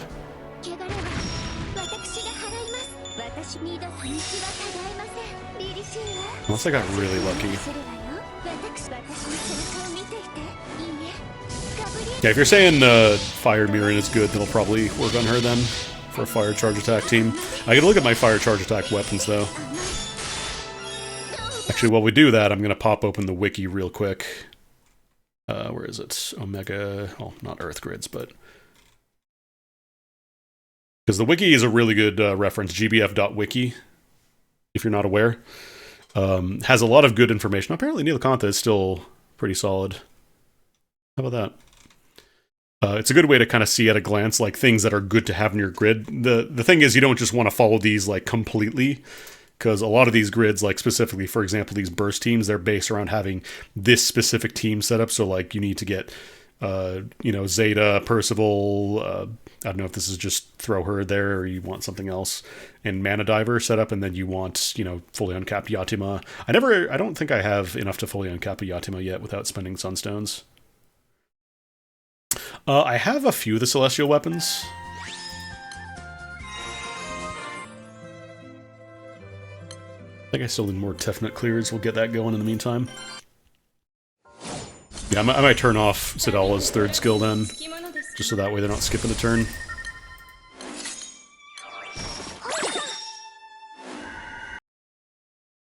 I'm trying to see, like, what do I want for specifically charge attack teams?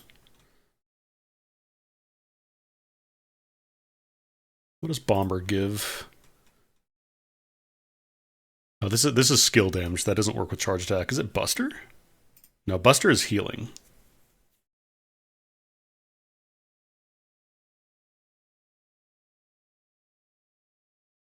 Oh, Alabad. Okay, so I do need some Atum goodies then. I imagine you probably want one of these because that's supplement and boosts your attack damage cap. Hey, Bahamut weapons, you'd love to see it.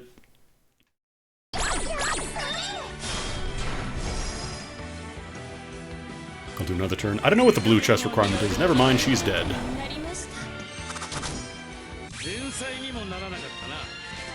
Oh, I do want the new verboten raids. Gun.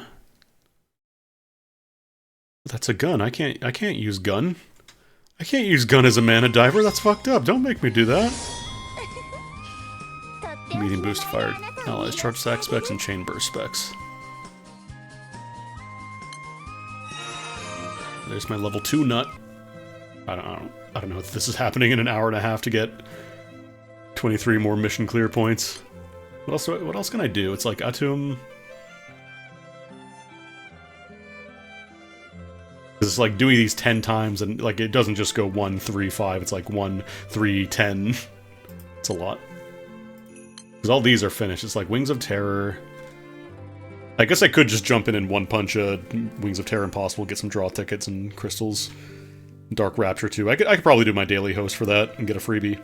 Imperial Ascension, I think that's the 6-player one, if I remember correctly. That one I might not just leech, because I don't want to be that guy. Oh, this is regular Wings of Terror. I might even be able to solo this.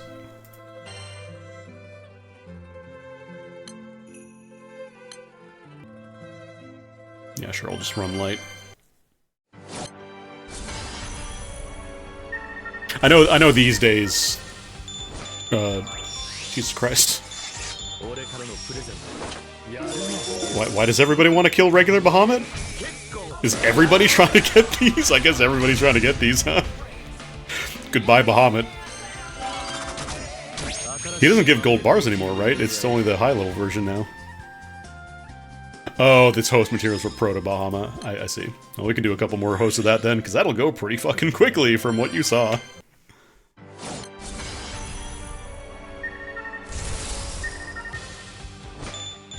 I can't host more than one raid at a time, though, so we do have to go until this is done, basically. I'll just press attack. It's probably going to be dead by the time it goes off. By the time all the animations resolve.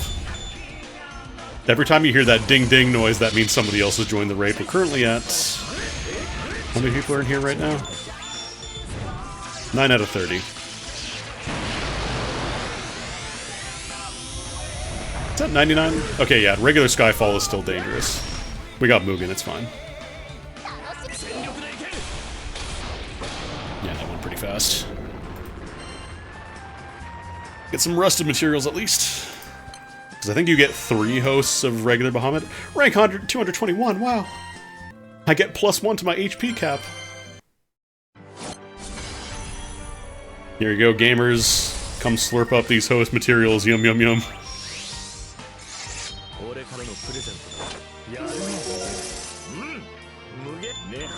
So this is from Prosperity Verboten. I think this was easier for me to not immediately melt.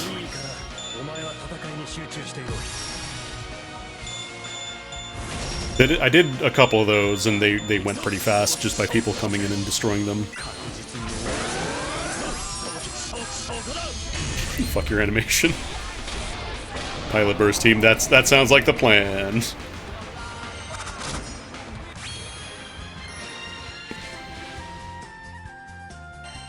Yeah, I think it's...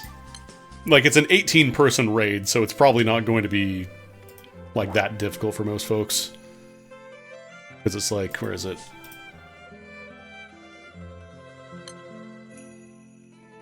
Yeah, they're like kind of in between Ultra, whatever, Bahamut, and then Fa Zero. Or is there a different Fa Zero that I'm thinking of? Better guy? I don't know where he lives. They have unlimited difficulty stuff now. I don't know what that is. I don't want to touch that. It's scary. Because I think, yeah, it's this one. It's the Fire Raid, so let's host a couple of these and see if I can slap some quick burst at it. Maybe I'll do my long form team or Bubs. Nah, fuck it, Bubs. Fuck it, we Bubs. Oh, this is just EX grids. I should probably look at my EX stuff then, because I think I still have... What's it called? I think I still mostly just have, like, the fucking... what are they called? Saphira weapons.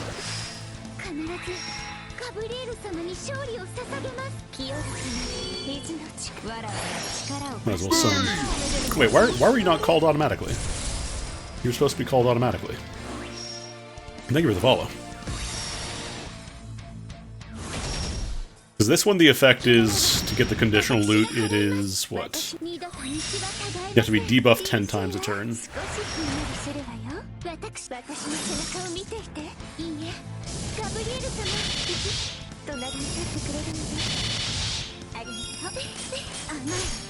I wonder if people are not immediately joining and clearing because they want to get all their missions done. Very possible. The problem is these ones specifically want like a different grid because they have like the taboo skills that boost damage against these guys. I might turn on Tidal Erasure just for a little bit of water damage cut. I don't think I have Summer Shalem.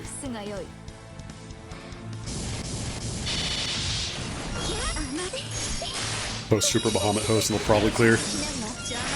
Yeah, there's certain characters have specific like dialogue combos, so like Europa and Gabriel have one. Oh, there we go, people are joining now.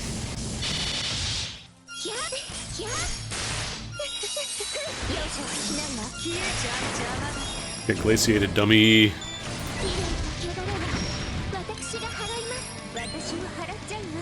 Protect me, Grimnir. Man, a diver pilot Yatima. I don't have Grand Yatima. I kind of wish I got her. Apparently she's very good for water.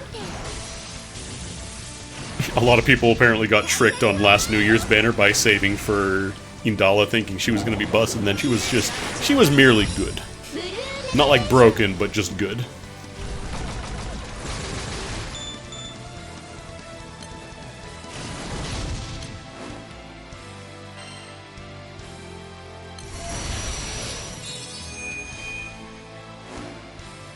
Indala was bust for Water Guild War.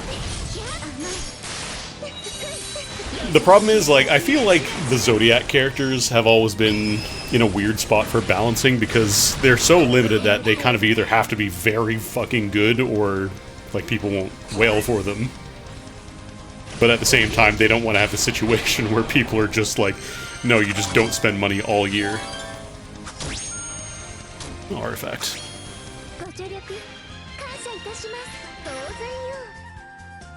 Actually, didn't lose anybody.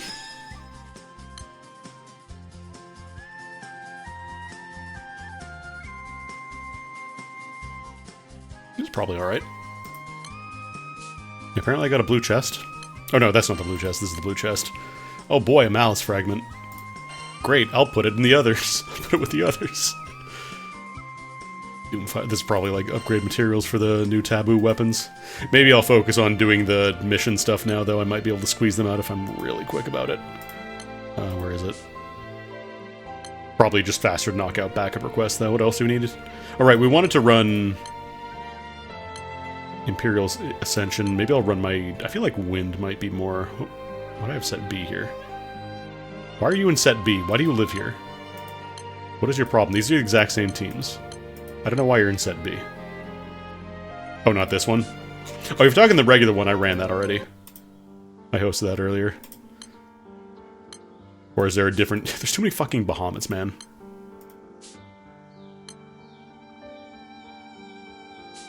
Oh, the one on standard. Right. Right, I forgot. There is an ultimate Bahamut that is not on impossible ultimate Bahamut. It is just simple, regular ultimate Bahamut. Yeah, there's a 30-man raid. This is a lot easier. Everyone's a fucking Bahamut. Vern is a Bahamut. Let's turn on the request backup thing for this guy, too.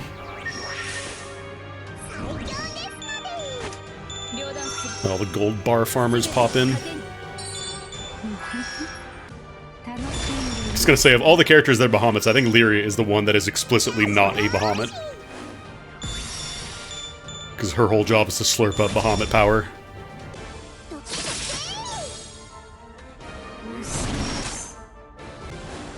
Unless that got changed. Because I finished the first arc and started the second one for the story, but a lot of the stuff from the in-between times are very question mark.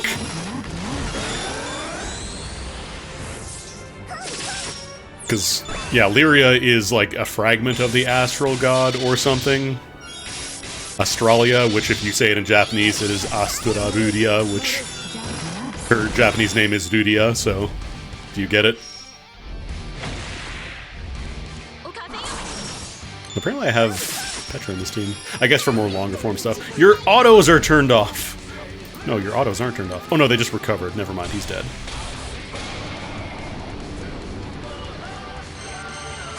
Bahamas. Everybody's from the fucking moon. You're either Bahamut or you're from the moon. What are these for again? Oh, right, meteorite fragments.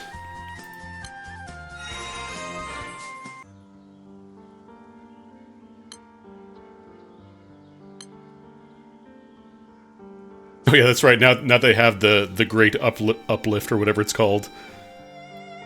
We now have the people from Dragalia Lost. And don't say it's not true.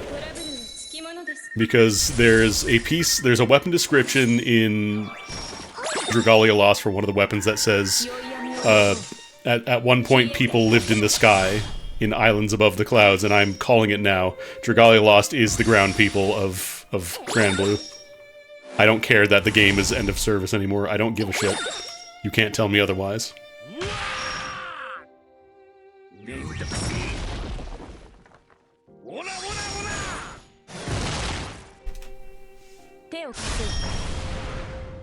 I wonder if the Dragalia private server stuff has become more stable, because I remember I tried some a while back, and it was pretty good for the most part. But stuff like the castle upgrade would often just break and like soft lock, so you had to kill the game and restart it.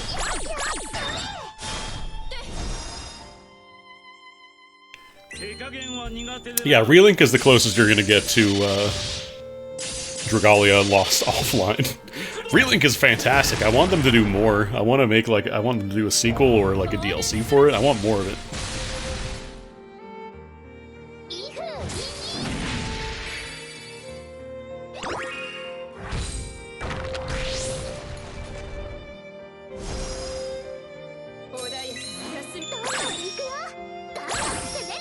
What else does this do? Boost allies' charge bars, supplemental charge damage.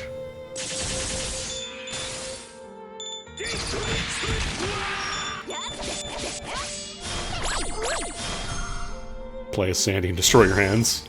Oh, does he have like a mechanic where you just could just like mash and get damage out really quickly, but you have to become a Smash player? I haven't actually unlocked Sandalphon yet because I didn't, like, I'm just kind of waiting on the endgame stuff. I'm not going to buy the DLC for it. Oh, animation cancel? Gotcha. Yeah, from what I, like, having him as a reward for beating the final super boss, that's fine. I don't mind that. If you theoretically want to be that strong, you can do it. That's fine by me. I'm not bothered. Let me get, where's my Bubs team? There's my Bubs team. I want damage.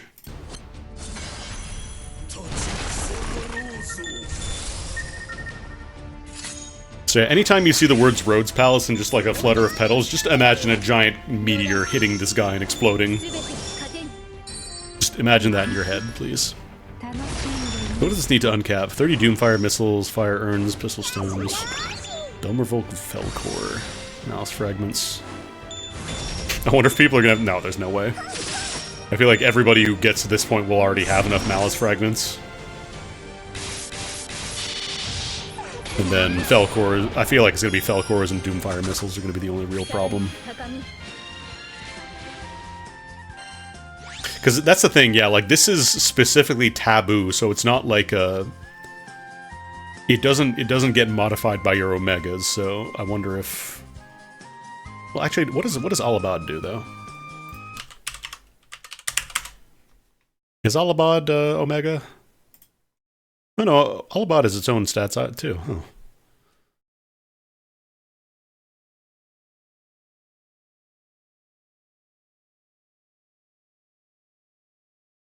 Because these raids have... Do they have a summon drop as well? Oh yeah, they do have a summon. I wonder if this might be like the kind of M4 equivalent then, rather than just another tier of Magna weapons. They'll do a separate set to give you more stuff to farm, because this is specifically boosting the taboo.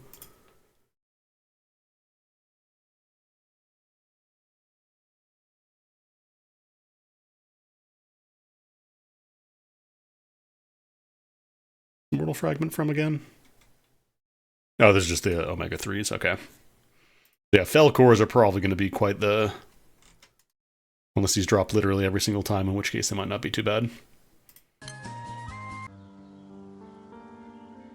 These Benny hosts are finishing up fast. I might have to unleash the forbidden power of the back button in one punch.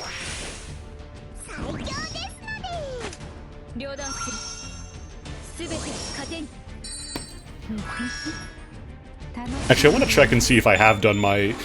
The Serial Card Academy stuff, do you get a fully uncapped Ultima weapon from that? Or is it just you get, like, one that's at, like, level 3 or 4 uncapped?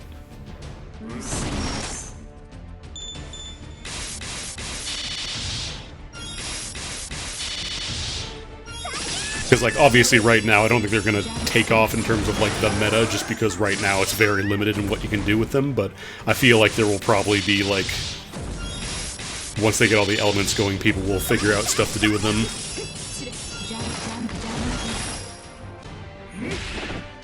Just right now it's kind of a little too early. Bye, Benny. I probably should be farming Atum, actually, because I do want some more Alaba. Do I have any?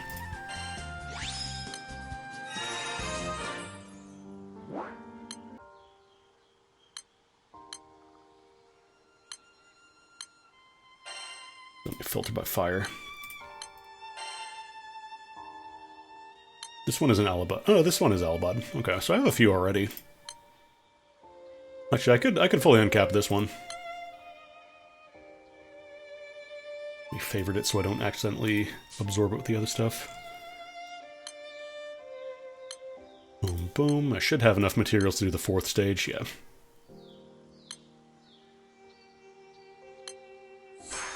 Cool. Part of the Sun that was in full uncap Ultima. Isn't that a side story, though?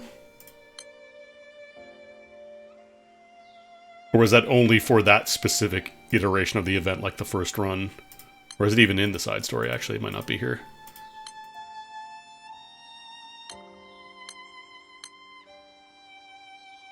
I've been doing the pro skips, yeah.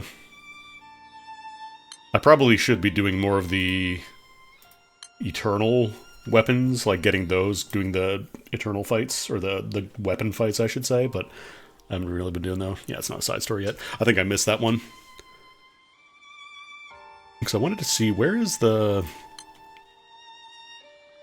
Yeah, here we go, Knick-Knack Academy. Because I know they added a couple new ones. Oh yeah, no, apparently I'm missing them. What is fire?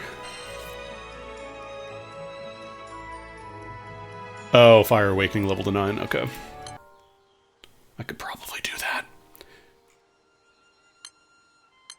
We'll get Percy up to level 9, I guess. It'll probably be good for a while. Why are you only at level 5? Go off, King.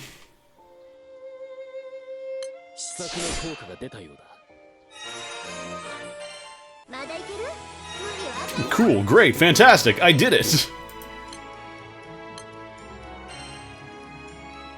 Yeah, I think these might all just be I haven't gotten Awakenings at 9 yet. I haven't been going full in on, like... What was that, Earth? I haven't been going full in on Awakenings just because I'm not entirely sure how much I want to invest in that. Character.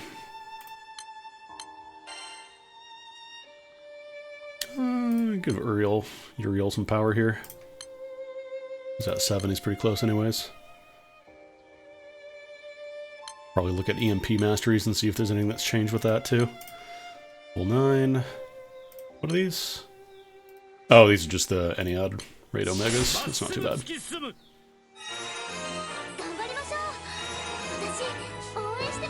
Cool, Earth is done. It is. These are probably all just level 9, yeah.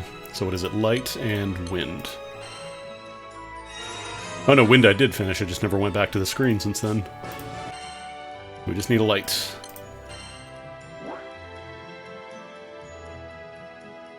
Seven! I mean, that's kind of his name.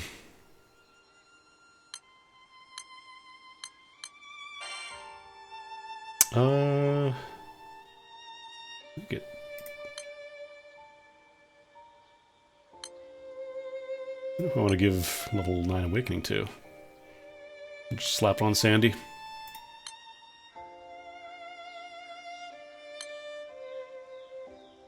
Because, yeah, they recently added level 10 Awakenings too, right? What do the level 10 requirements need? Oh, these need Verdant Azurites. I gotta do Peacemaker's Wings. Vito Omega. I mean, I have... The thing is, I have a lot of the prerequisite animas too. It's not just like, oh, you need Omegas for that. Like, I've done plenty of farming for the M3 stuff, so I should have a good stock of those. But I can't just splash these on everybody. Alright, that should be the last bit of that. Yeah, Grand Order high level is also pretty trivial at this point for most folks. Wait, no, I gotta go to the Knick-Knack Shack. I can't wait for all the people starting Grand Blue in March to be like, what the fuck? Who designed the menus in this game? Who designed this game in general? Not realizing they are playing a decade-old plus video game. Yeah, Ultima Weapon.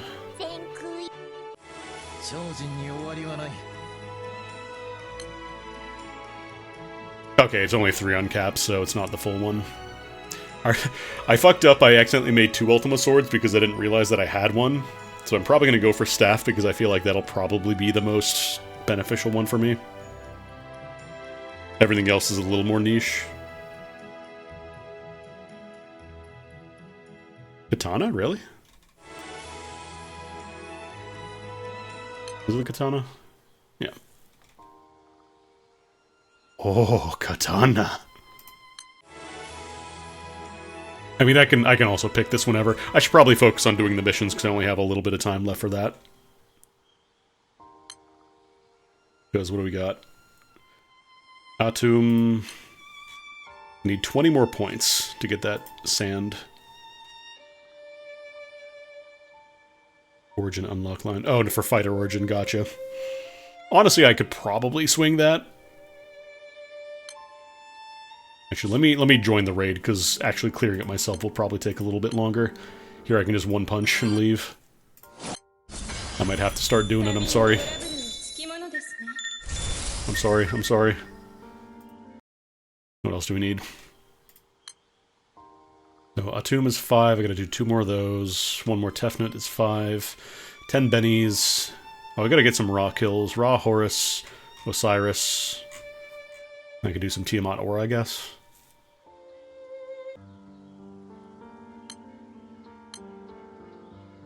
We'll work on Ra for a little bit here.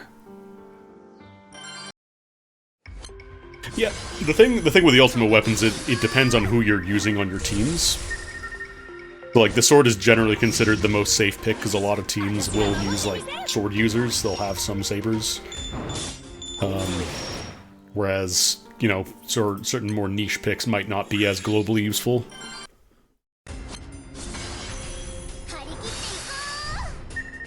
Alright, just get our slaps in and move on. We gotta get the Osiris stuff set up too. I might swap out Benny. Horus and Osiris, get those going.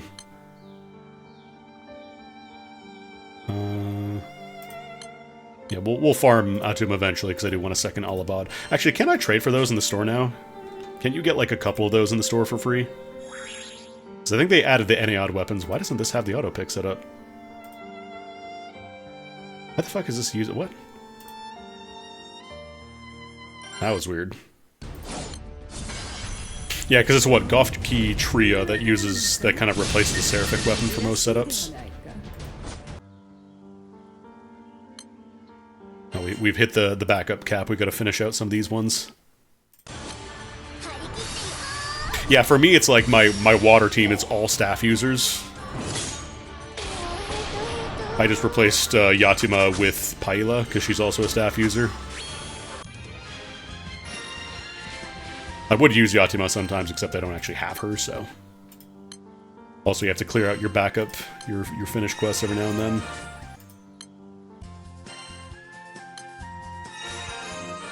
Gonna see a lot of menuing here. Alright, Tefnut, there's 3 more points. So it's gonna be Osiris and Anubis, and then who else?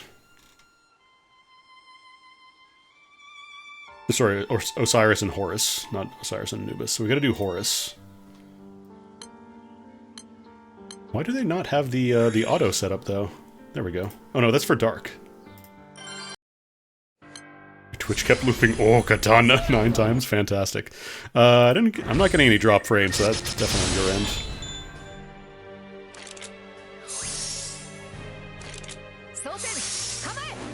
Here, I'll tell you what I'll do. I'll do the summon and then I'll tap attack. Deal more damage and help clear it faster. Yeah, Paila is... You have Yatima, she's probably fine too.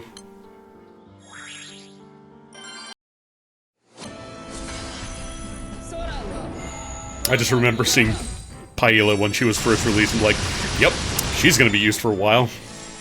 She's one of the good Zodiacs.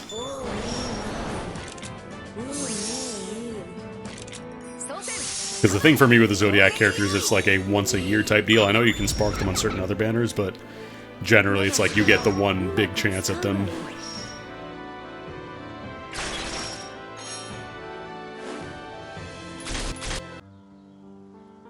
Do one more run of Horus. My problem with Guild War is that I have, like, my own guild just basically for myself so I can run strike time whenever I feel like it. And it's like, I don't want to disband that guild because I can't, like, guarantee I'm gonna hang out with another guild. I'm almost certainly get thrown out. And it's like, do I want to start from scratch every time I start playing the game again, you know? Like, I know guilds will have their stuff set up. Yeah, you could just finish that sentence by saying, my problem with Guild War, and people will understand the rest. Yeah, I do wish they would have some kind of alternative to Guild War, because it's so fucking boring, man. The problem is that, like, that's what they've had set up for the longest time, so it's like, that's kind of what people expect from it.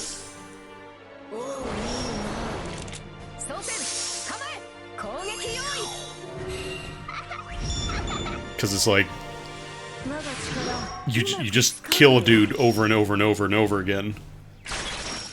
And that's it, like, there's no skill. Like, I understand you have to build the teams and you come up with all the setups and everything, but, like, past that point it is literally just rote repetition, you just repeat it. You turn your brain off and hope that your team has... You hope that your guild has enough people playing to rank well. Like, I'm glad that they are introducing other things like Records of the Ten or whatever, which are kind of like Guild Wars except single and Dread Barrage. But at the same time, it's like, you gotta do more of those, please. Please.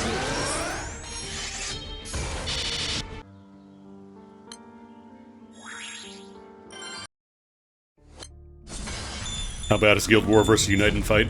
Same thing. One is the Japanese term, one is the English term.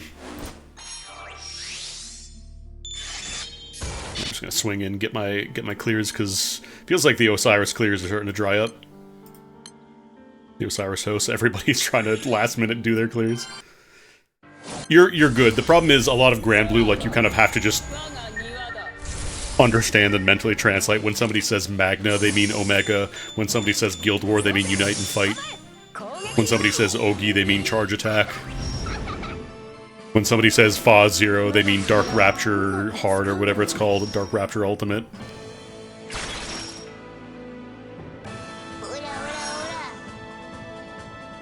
You just have to know this, otherwise you will not understand it. Well, I like this, the general consensus. I feel like most people just call them like 1, 2, 3, 4, 5, 6, 7, 8, 9, 10. Which is a lot more like, it's a very elegant Street Fighter situation where rather than call, you know, Balrog in Japanese, Vega in North America or whatever, they just call it, you know, Boxer, Dictator, 1, 2, 3, 4, 5, 6, 7, 8, 9, 10.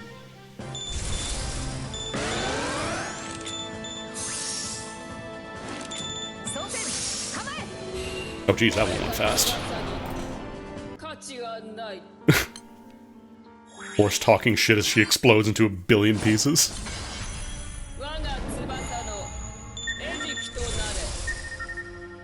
I do think... I don't know.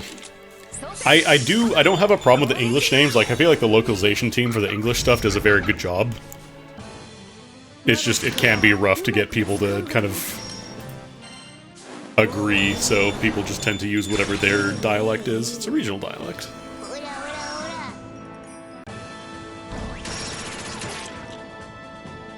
I fucking love that this class is just called Boogeyman and it's all John Wick references.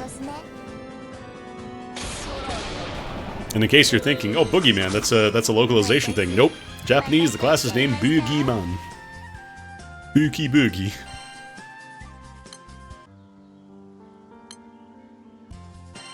Alright, what are we looking at here? We get any of the clears? Might have to start moving on to M3s at this point. I'm also getting to the point where I read enough, like, info about the game where they use the Japanese terms that I start to use the Japanese terminology. When I say, like, Magna 3 or M3 or whatever, I secretly just mean Omega 3. Ra, Osiris... Let's do 2 more Atums, and then we'll move over to the Magna Omega 3s. But I took him off my finder!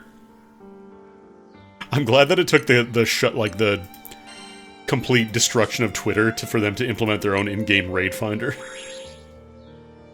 I fucking love that.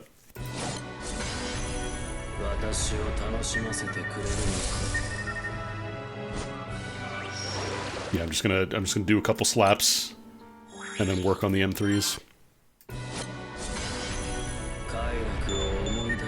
I do kind of wish they would unify them and just pick, like, you know, go all it's Magna now, but that'd probably be confusing for people who have played the English version and only the English version. Alright, go, go, go, swing, swing, swing. Alright, cool. Alright, so I think we gotta do Tiamat. Oh wait, that's the Malice. Nobody farms Malice as Magnas anymore. Disgusting. We gotta do Colossus Era. I think we gotta do a bunch of Iggy as well. I have not farmed her in forever because I've got my swords. I farmed a lot of Lumi and Celeste though because I need those. I've been needing those for a while.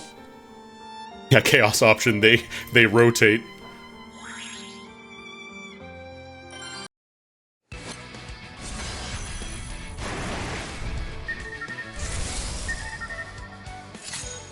What's your conditional condition again? Charge attacks 3 times or damage skills 6 times. For this one I'll probably let the full suite of attacks run because I do need to put out damage. Damn, people are putting out lots of numbers here too though.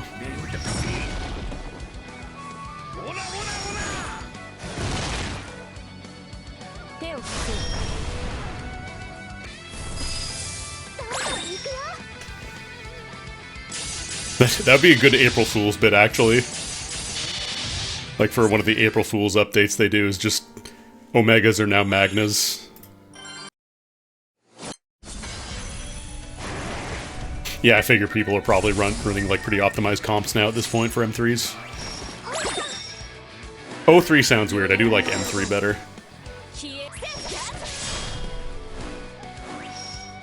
Actually, no. April Fool's update, every weapon and term in the game is now in Dragonese. Where it's like English, but with fucked up syllables. And rearranged.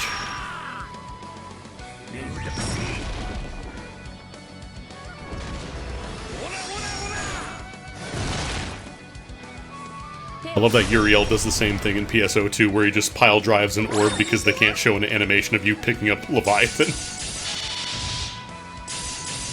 I think the cutoff for honors for blue chest in these raids is like 1.25 million. I want to say, so as long as we're hitting that number, we're good.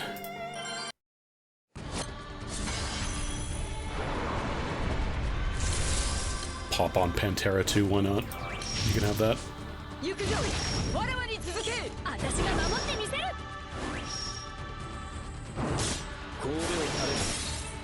Bravo.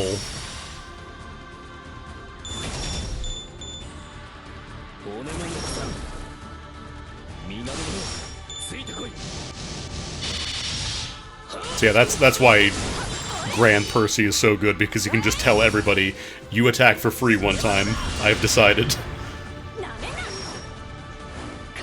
Yeah, Rucksack Battles was wild. Just for like a one-time, well, it's multiple times now. They ran with it multiple times, but it's kind of wild. Oh damn, we're already at 1.4. We're good. I'm out. I gotta do, I think it was like 2 Tiamat auras. I'm gonna try and get one that won't immediately die. Wasn't it the Hello Kitty collab where they also had the Virn Black Hole event as well, the Dark Virn? We're just like halfway through the collab, it just turned into the April Fool's Virn fight.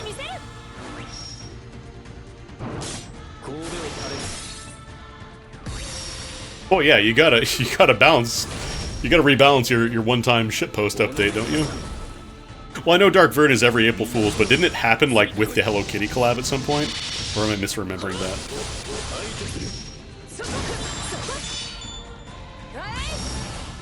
Or I guess the Sanrio collab, not necessarily Hello Kitty.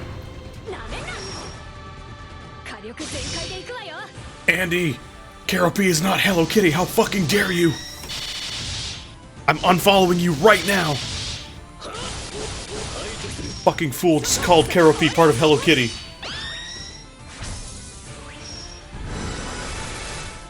Oh, Hello Kitty was Dark Virn being ignored as a joke. Yeah, because I remember the Bobobo was also the Virn collab, or the Virn event. Which is a good bit, this very Bobobo. Very on brand. Alright, let's collect some of these rewards so I don't hit a cap.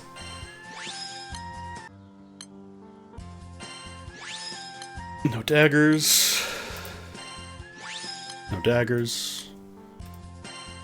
No alabads. No alabads. 87. Where else? Is it all just going to be do these like 10 times? I might have to really push these then. I should have done some of these sooner. Colossus Era. Colossus Era, Tiamat Aura, and Iggy Arbo, so to go pretty fast. And Wings of Terror, I could just slap that one time. Oh yeah, Fediel, I gotta do the 6 dragons. Totally forgot the 6 dragons exist. So everybody but EVR, so we could get some of those. Those would be quick ones. Although we will definitely need to double up on some of these, so I'll do another attack on Tiamat.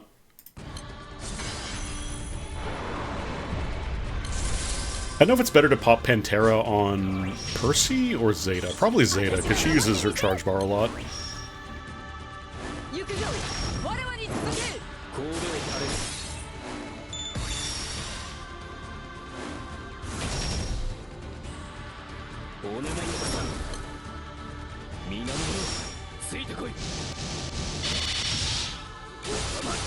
Your charge gives Singe level 2 up King's Blaze effect. They doesn't get anything out of it. Oh, okay. So I guess I give that to Percy then. I'm smart. Just every person in chat screaming at me, how the fuck did you get these characters? You don't fucking deserve them. Alright, 6 dragons. Willy. Paul. Frankie. Oops. I don't remember the last one.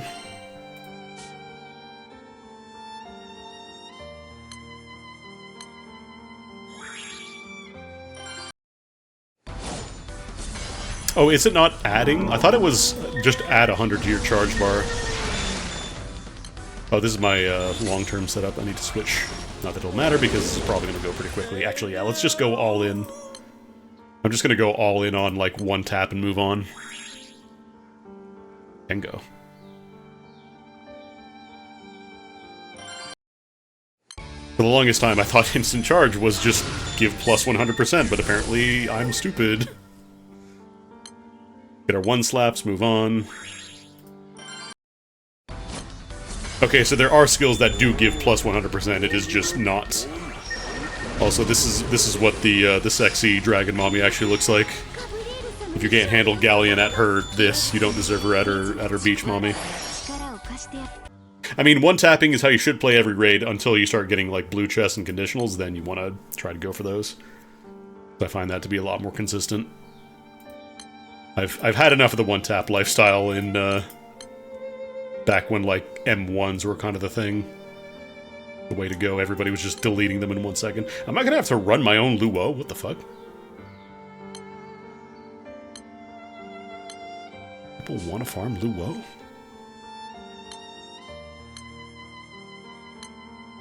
No, we've hit the result of too many please claim your rewards. I probably should have looked at that artifact. Oh well. Move 1 debuff, chance to gain 6 hit flurry, 1%, huh? I'm nowhere close to capping out on, like, my artifact storage, but I want to keep an eye out for stuff to scrap, because apparently you want to try and skip stuff that does not make things consistent, like anything that can fuck up your thresholds, you want to try and skip those. Lambdas. I could probably just run my 6 dragons hosts, honestly, and people will probably flood in to clear those out pretty quick. I have plenty of True Light Anima, and this wouldn't be too bad. Oh god, you can tell the last time I've hosted this because it still has my old, like, Orchid team before I actually got Lich. Burst, please.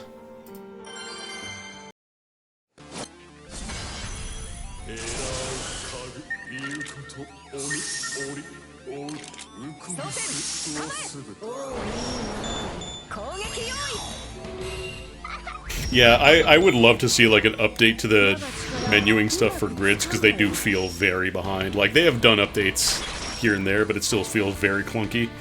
Especially for stuff like EX grids, there's no way to, like, link them with other ones. Yeah, I feel like I'm not the only person right now trying to desperately clear out the last set of missions, get that sand. Golden Gifted, they can be really nice, but I feel like generally it's... Eternity Sand is, like, the big one. Hey.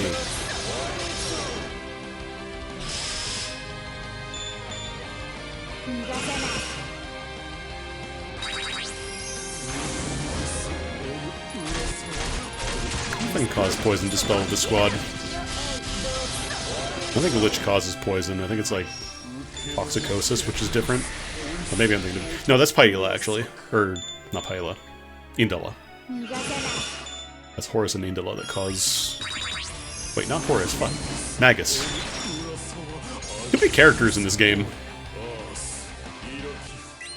Alright, cool. Oh no!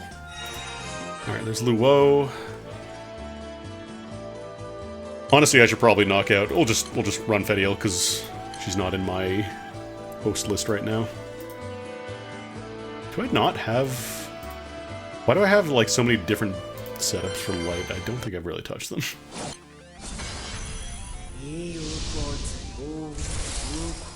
Yeah, I don't even have the auto backup for Fediel yet.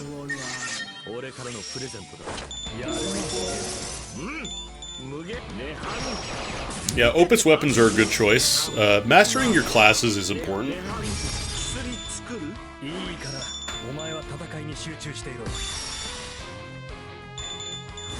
But I feel like, at least for me at least, I felt like Opuses were kind of like one of the bigger jumps in terms of power. It's probably gonna be dead by the time I refresh here, let's see. Oh no. Yeah, see, so this, when you see this waiting thing, that's the lockout I was talking about earlier. That's just to prevent the game from just becoming do attack, refresh, do attack, refresh, do attack, refresh. There's a lot of nuggets from that one. Oh, that right, because that's the extra drop right now. Alright. Let's do a couple more dragon fights while they're still going. Oh wait, ML30, I thought you said 20. I think 20 is the first one, but that is mostly just for unlocking other classes. 30, I don't know that I have most of them at 30. Jam, quick summon and go. I need to tap. I need to tap.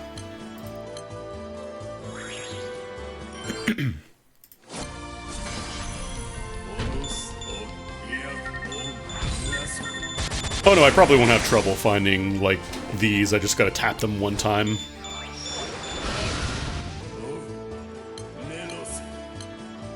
Or maybe not.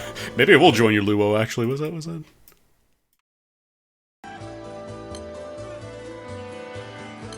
The raid ID stuff does still work. Like, they didn't take that away. It's just kind of useless for most people now that Twitter is dead. Now that they have their own in-game raid finder.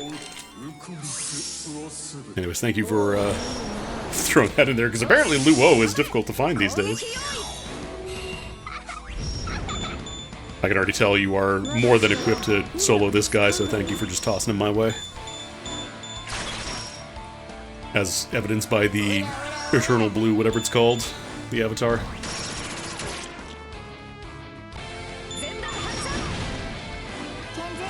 Wait, is it Master 30 or 20? Because I think I have all the row 5s now. I think I have most of those done. Thank you kindly. I wonder why Luo is so, like, disproportionately hard to find hosts for.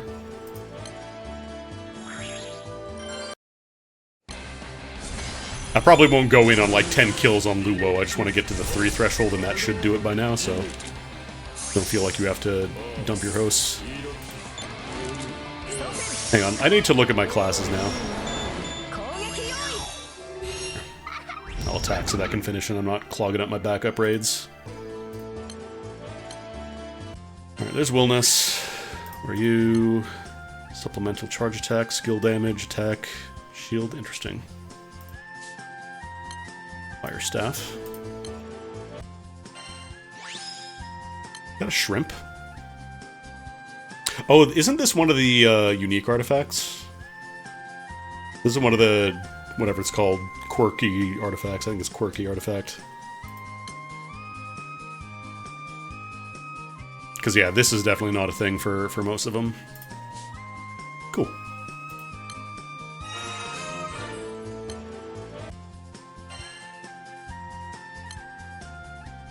Regen.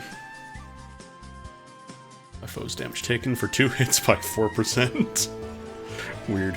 I think I need one more Willy Slap. Will he slap, or won't he slap?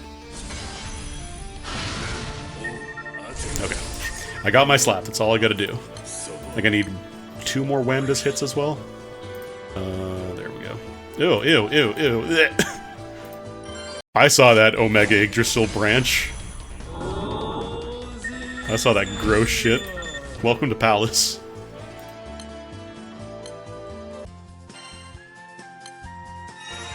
I forgot to look at those. Do I have any more Whamdas hosts? Did I host my Whamdas for the day? I don't think I did. No, I did not.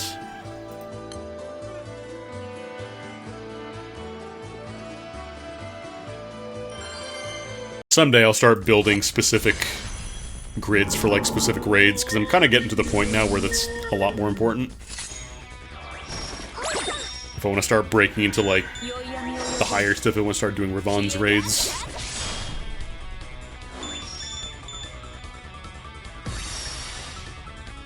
So I'm sure at this point people can, like, kind of solo and carry those, but I don't want to be the guy who just walks into one and completely fucks it up for everyone else, you know?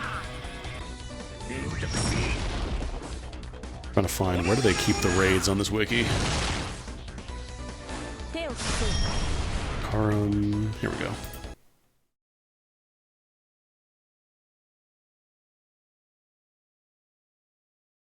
Apparently Odious raids are earlier than Ravon's, interesting. Because these were available before the Ravon's... Yeah, the Ravon's raids were available before the Odious raids, so...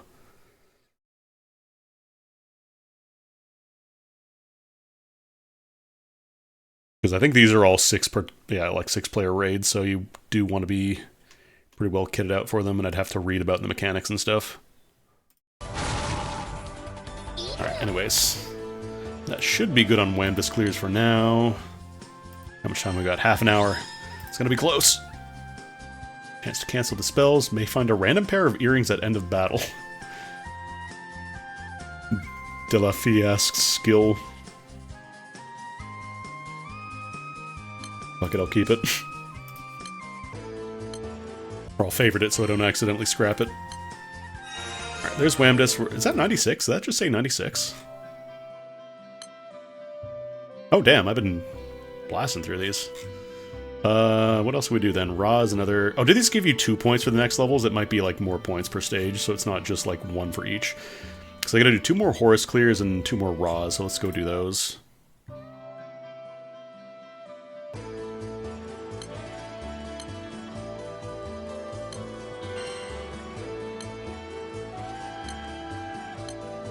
So I think if those are based on, like, you get more points per tier of those, then that'll actually give me a good chunk, and that might put me over the edge. And then I can chill.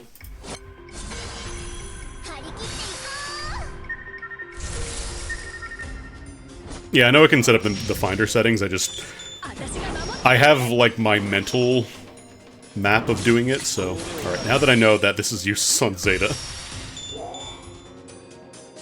I won't bother spending it on her then. Solo buffer Vons if you want to do them but don't want to bother people. So you just run a full squad of like buffers and don't actually attack. You just pop your buffs and then like, good luck everybody else! So let me get these other clears in here while we can.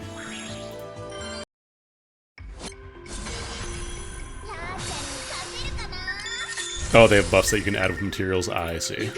They don't even need like a... I guess you probably could still run like a buffing squad, but... Ideally, you wouldn't want to just, you know, walk in and attack the thing that says don't attack, where you need to do at least this much damage, otherwise everybody in the raid dies, you know?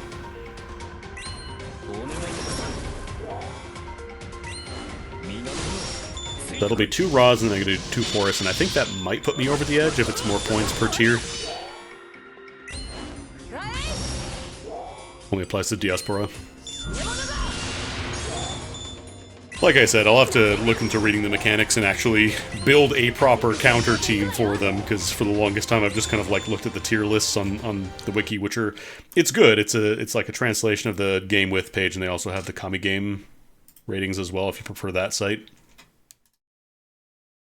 So I kind of just look at, oh yeah, these are all 10s, I'll use them. Raziel, that was the other one I was thinking of. I also want Valentine's Makara, but I don't even have regular Makara.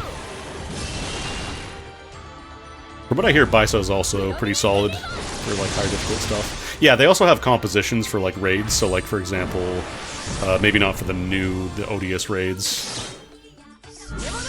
Like if you look at the Siegfried raid, they'll have like templates you can read off of. Maybe not this one? Oh, here we go, grids. So yeah, they have like grids you can use specifically for like Siegfried, for example. So you can take a look. Let's see, this one uses... Oh, what the hell's Coco and Mimi?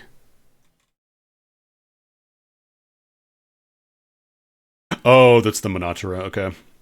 Or if you want to use Ultima weapons... What is that for? Oh, that's right, these ones use EX grids as well. I gotta look at that too. Destroyer. Oh, this is from the Versusia. If you have Versusia weapons, you're probably good on doing Ravon's raids, I would think, but... The biggest thing is that these are kind of like the optimized version, so like, for example, if you're just jumping into Ravon's, you're not going to have a Siphon sword at Mark II.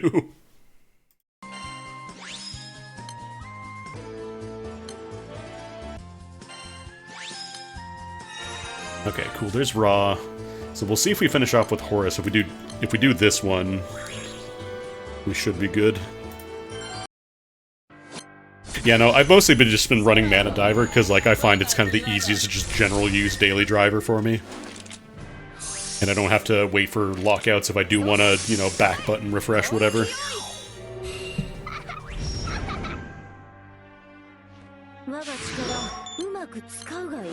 Here, have a field. But yeah, like this is the thing that you need to get the base weapon and then spend a bunch of materials to upgrade it to Mark II, to this version, so a person jumping into Revan's raids for the first time is absolutely not going to have this. And yeah, Ame no versus Ame-no is basically the same thing, it's just localizing however they choose to do it. Doing the dashes makes it easier to parse as, you know, something no, like the ownership particle.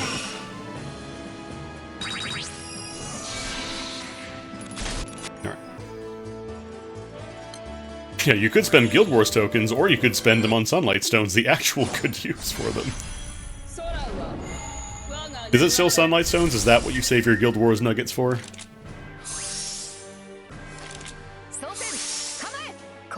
Oh right, the Platinum, or Lapis Merits, whatever they're called.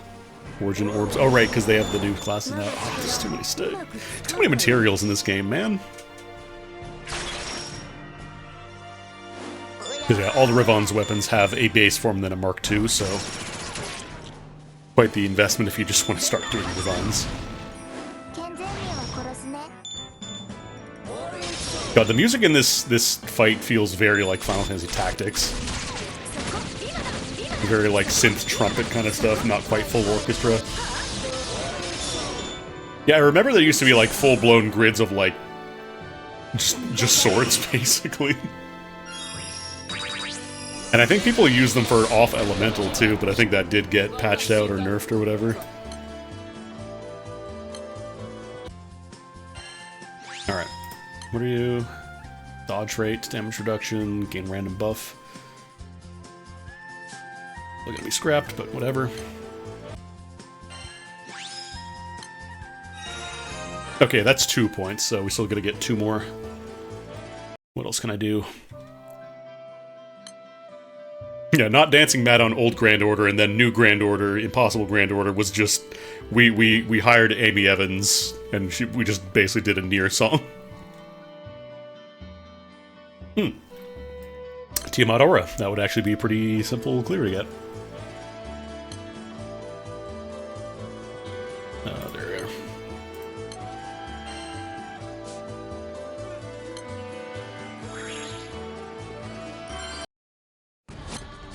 There we are. There's a lot of units that just kind of end up becoming numbers vomit all over the place.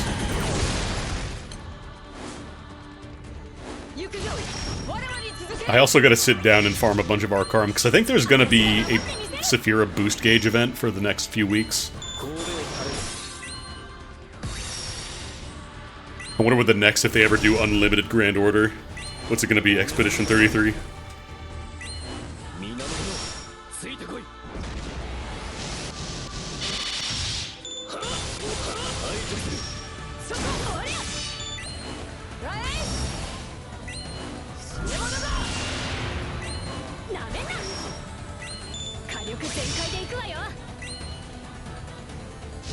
Alright.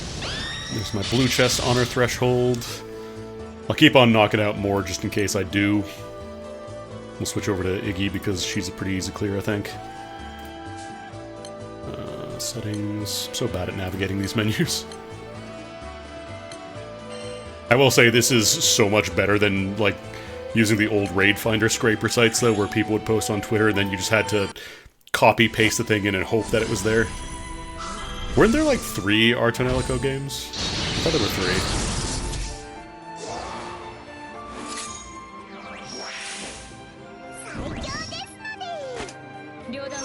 I thought it was 3.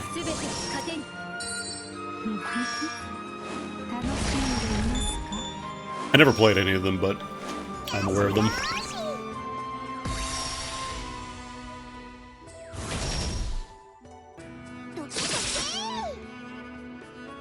The one thing I like about my win squad here is that since I have Vampy Vanya, she just gets to skip a turn, like the enemies don't get to attack for a turn. So you basically get 2 turns of free damage before anything bad can actually happen. And I think it works on almost everything. I'm sure there are the high-level raids that it doesn't work on, but... Alright, let's Blue Honors cap.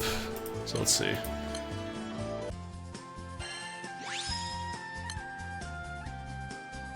Skill damage, special... Oh, special charge attack damage cap. Supplemental damage at end of turn based on charge bar spent that turn. That's a weird artifact. Are you kidding? 1 point? Are you kidding? I have 20 minutes to get 1 point. I can't do it. Oh, we should be fine. What else can I get really quickly? Is there any that I can just do a singular clear for and do?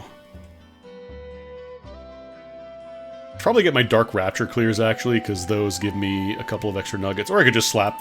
I'll just slap Impossible Proto-Bahamut.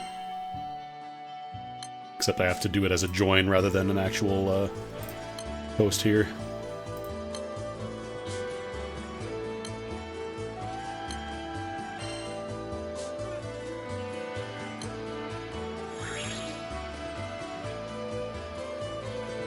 Oh, do I have this one set up to use Lucifer instead?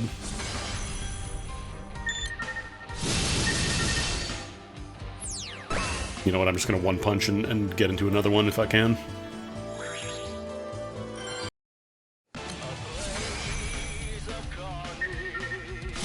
Alright, cool.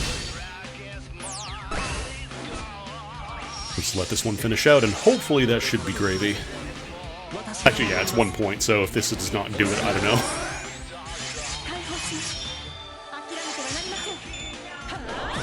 Get to knock on the door of truth a little bit. I thought Vera just looks completely fucked up when she's in install mode.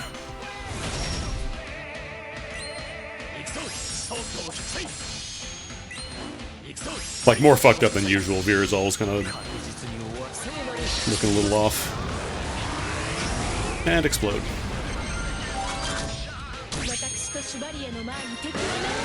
What? Did you just do a bonus attack from beyond the grave, Bahamut? There we go. There's my sand. Hey, we did it. I definitely would not have gotten that if I didn't go full back button spam, though.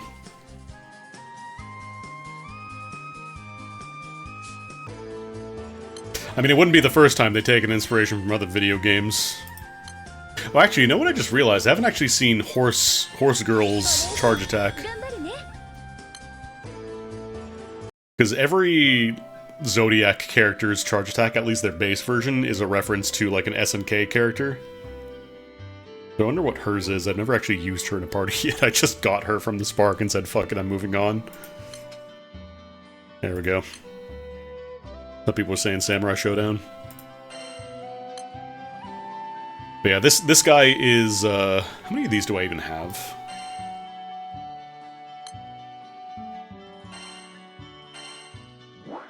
Let's look at the number of Greebles in this game. You want to see how many Greebles this game has?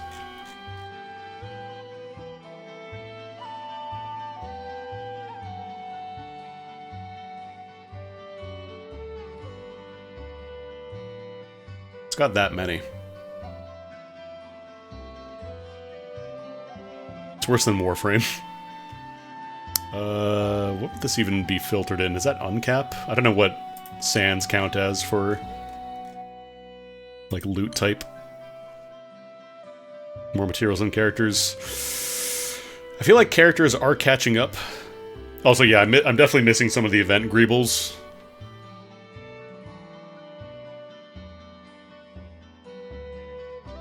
I don't know what it counts as. Would it be other? Yeah, here we go. So I have 22 sands, which is pretty good considering I have not been actively trying to find them. But you will have to farm some of these, because you need these for uncapping your... Well, apparently I have 4 symbol pendants that I can spend too. Because you use these to uncap your Omega summons, so if you're a free-to-play character, or if you're a free-to-play guy, you are going to want to do that. Oh, I gotta do my daily clears as well. Well, this one I have a little more time for. 16 hours. I have my free clears for the day, though. 3 sand per evoker, yeah, so they'll go. They'll go pretty quickly. I don't know if I want to focus on getting evokers, because I definitely want to get, like, Haselia. Like, Haselia apparently is just very, very, very, very good if you're playing water. My water squad is quite good.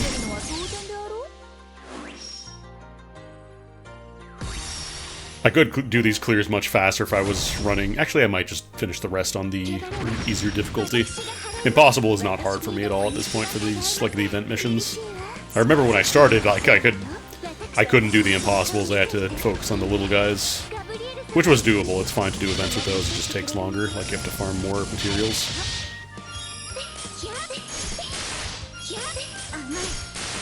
And the easier difficulty is faster if you just want to get farming. You just have to make sure you're, you know, pressing back button and everything.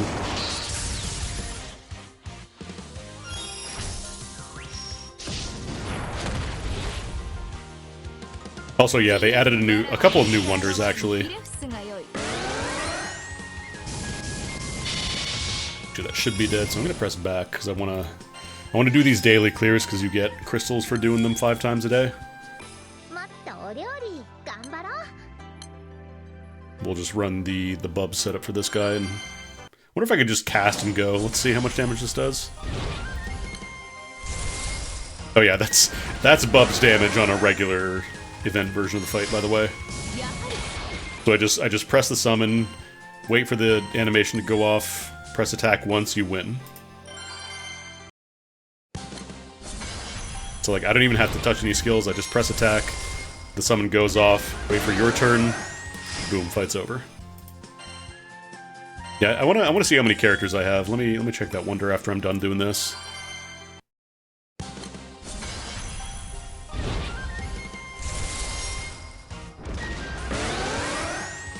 It's important to do your daily event quests if you're like playing seriously because there's a limited amount of crystals you get every day, so this is one of the sources of them, is do your events.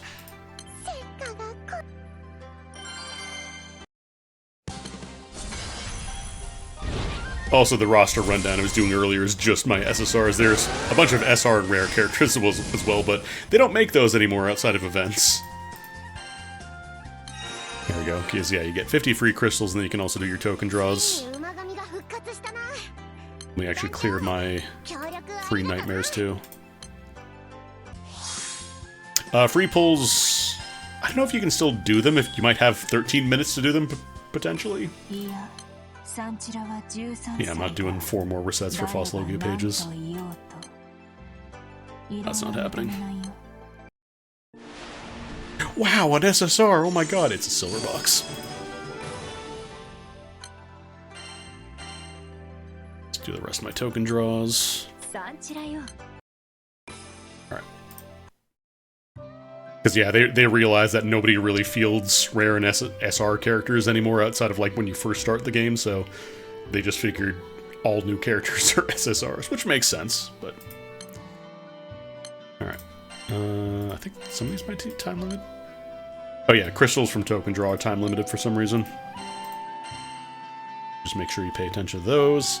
Thankfully they made unloading your weapons a lot easier. You can reserve these now. They have a fucking anvil system. You don't have to keep 10 different copies of like skill booster weapons, so you can do them quote-unquote optimally. Like, it's still more optimal to do it that way, but like, it's not worth my time to do that. I'm not fucking dealing with that. You can also set up like rotation, so for example, if you wanted to switch between like breaking down versus just keeping them.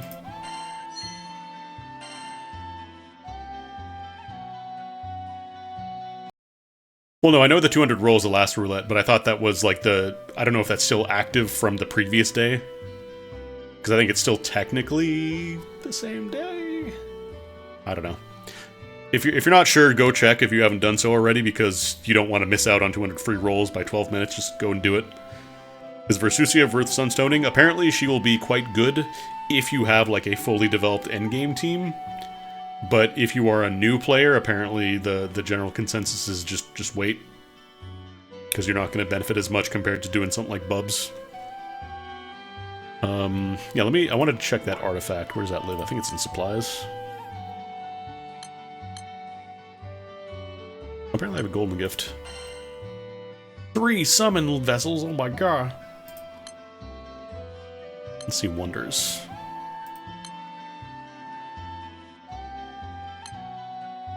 Not that. Oh, it's probably an other. I gotta work on uncapping these too. Like, this one has not run in a while, so I haven't gotten that one past 5 yet. It's not that one. That's the one. Does it show you how many characters you have, or just... Oh, 8 more characters until the next boost, damn. Yeah, I'm only getting 1% extra damage amp. And the Premium Friday wonders. You get 1% extra AXP if you're playing on a Friday, Saturday, or Sunday. Oh, if you click I on it, it does? Oh, there we go, yeah.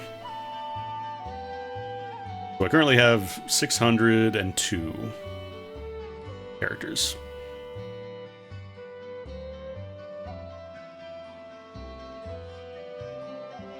And then it's, okay, so you get every 10 characters after 600, it's extra 0.1%. Not really a lot, but it is something to at least give you a little treat for having a bunch of characters, even if you don't use them. Yeah, that's kind of the thing with Granblue. Like, a lot of your progress is going to depend on not necessarily the characters that you have, although that will definitely help, but it's going to be more like kind of what grids you have, what resources you farmed. Like, I still have to do a lot of Arcarum, for example. I have to do a lot of Sandbox. Because I need, you might have noticed here at the bottom, I've got these guys sitting here, the Aqua Lusters. Because I need those to uncap my... where is it? Actually, I think it shows up here, yeah, New World Foundation weapons. Because I need to uncap this to get Hasalia to 5 stars, but in order to do so, I need 6 more Lusters, and then I need a bunch more Veritas, and I could get some of these. Like, I could trade in Arca points. I don't know what the meta for Arca points is at this point. But, like, I need Lusters, so these ones, I can get these by doing some missions in Arcarum, so I have to focus on that. The problem is Arcarum stuff is mostly self-contained, so, like, you're kind of just focusing there. Wait, not raid join. Because the Mundus Defenders... Hey, guess how many Saong fights I have right now? 266. In case you're wondering why I fought Parasite Steve so much, that's why. I do wish this was... I know they run the Arcarum, like, Tales of Arcarum missions, like, basically monthly now. But I do wish there was a more engaging way of getting it, because... I can, like, full auto these, like, both of these, both Kaong and Parasite Steve, but... Here's my Parasite Steve fight. Ready? Are you watching? Alright, cool.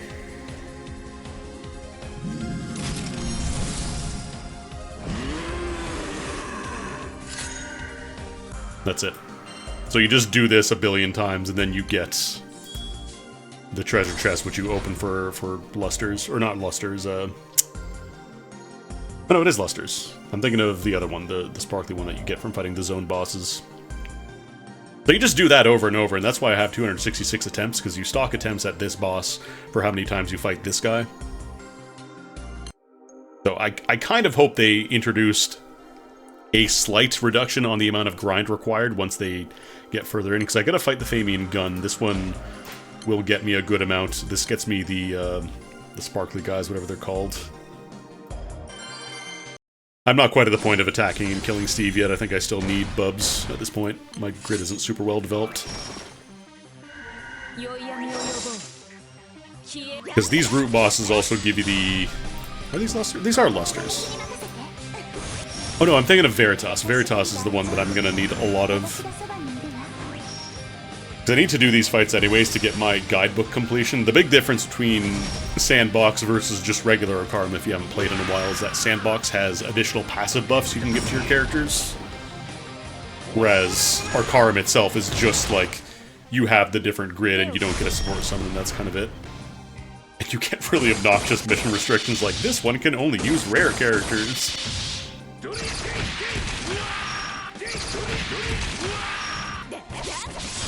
Numbers, numbers, numbers.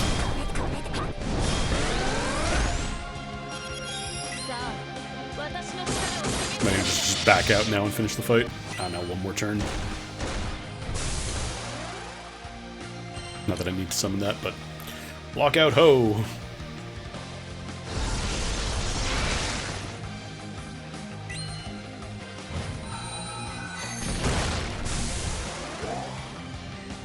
Yeah, I would definitely recommend, unless you're really, really invested in getting your evokers uncapped, like, don't worry too much about those. Like, when the Tales of Arcarum events come out, do those for sure.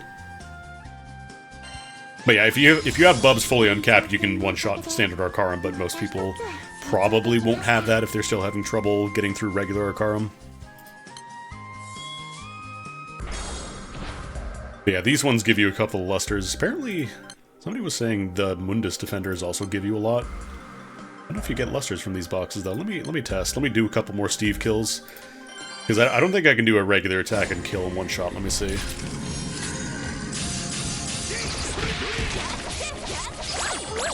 Maybe, actually. Hang on.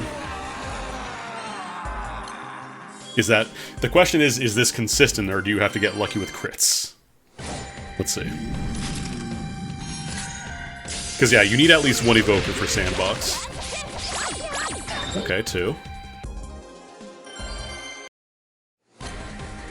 Oh, wait, no, I've got the summon. Oh, no, my consistency, no. Hang on. You can also press back during the results screen to quickly get back to the party selection screen, which saves you a lot of time. I'm just doing some testing here to see if this is in fact consistent, like in one-turn kill without pressing buffs, because if that's the case, then that's great. That actually saves me a little bit of time. Because then I don't have to worry about the overdrive animation, because when you call Bubs, you have to watch the damage go off, then you see overdrive, and then it's like, okay, he's preparing a special attack, so that adds a little bit of time onto it.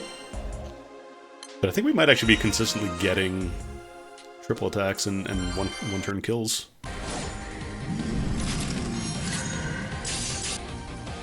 Yeah. Maybe I can actually just start doing this. I'd be very surprised if that was not explicitly Parasite Steve. Adam and Steve. Parasite Adam, Parasite Steve. Yeah, it seems to be pretty consistent, actually. I might be able to do it. Because, yeah, you get Saphira treasure boxes, which I should have been popping the... What's it called? I guess I'd explain how the treasure boxes work for people who don't play this game, because it probably just looks completely fucking bonkers. These gauges fill up, and when it fills up, you get a treasure chest. And you can boost it by killing this guy. It boosts the gauge fill rate, so you kill this guy, and then if you want to get more experience and rank points, you can kill this guy multiple times, up to... It's either 3 or 6. And that gets you, like, a lot of extra experience and rank points. So that's how you farm them if you really want to just rank up. But otherwise, you can just keep doing this. Let me kill this treasure chest real quick. I want to clear that mission off, because I think I don't know if we're set for the week. Mimics show up every now and then. They are completely trivial if you're able to handle this. If you have Bubs, you can just call Bubs and win.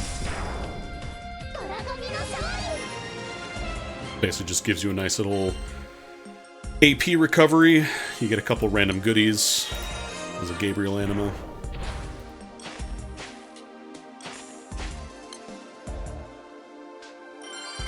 The only problem is I have to set this team up to not do any auto attacks and not call them. Seems to be working pretty consistently, though. Yeah, because the thing is, I can show this off, too. I forgot to mention this. So you get these guidebooks, and the way it works is that you have the universal guidebook, which is always equipped, and I need to do a lot of these missions still. This provides passive bonuses that are always active, so like it's universal, so you can't change this out, you can't unequip it, but it always works as long as you're in Sandbox. Generally, Bubs is good in sub slots for certain situations, especially if you're doing like charge attack focus teams. Because he gets buffs, like he buffs the main character based on how many times you do charge attacks, but if you're not doing charge attacks, he's not quite as good, I think.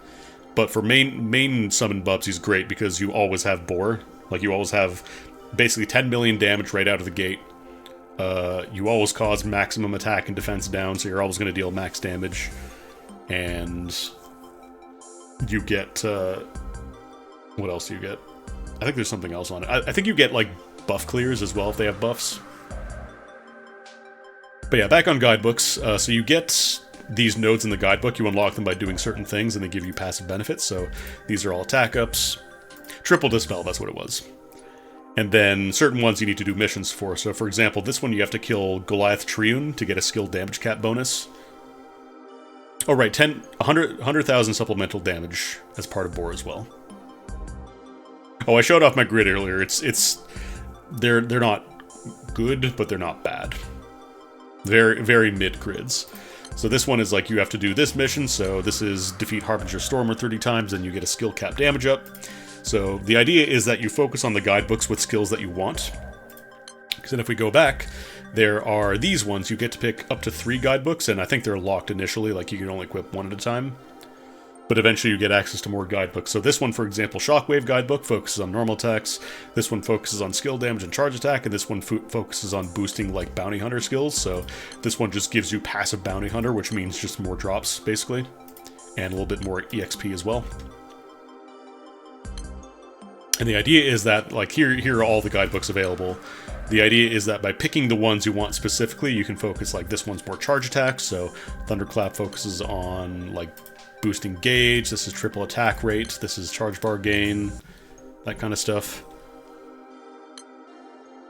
So I usually focus on normal attacks, although this one, Sanctum, if you're fighting really hard guys for the first time, this can also be nice. Or if you're fighting, like, the boosted brute defenders. Also, yeah, reset just hit, so I hope you did your free pulls if you missed them. I hope you got your free bubs when I told you to do so earlier, because that's probably not coming back anytime soon.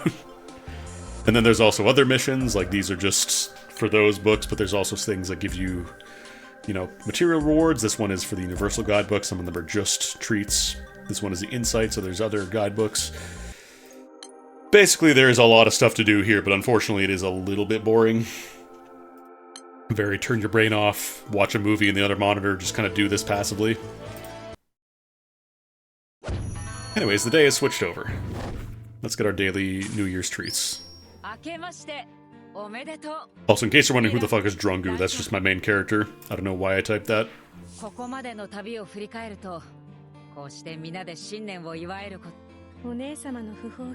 Vera is the one who has it very down bad for Catalina here on the left.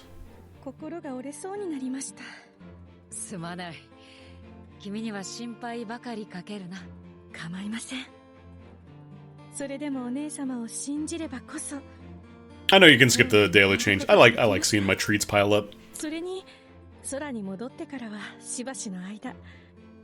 I like when I play Dragalia and Not says, check out today's bonus. Have some skip tickets too, and coming tomorrow.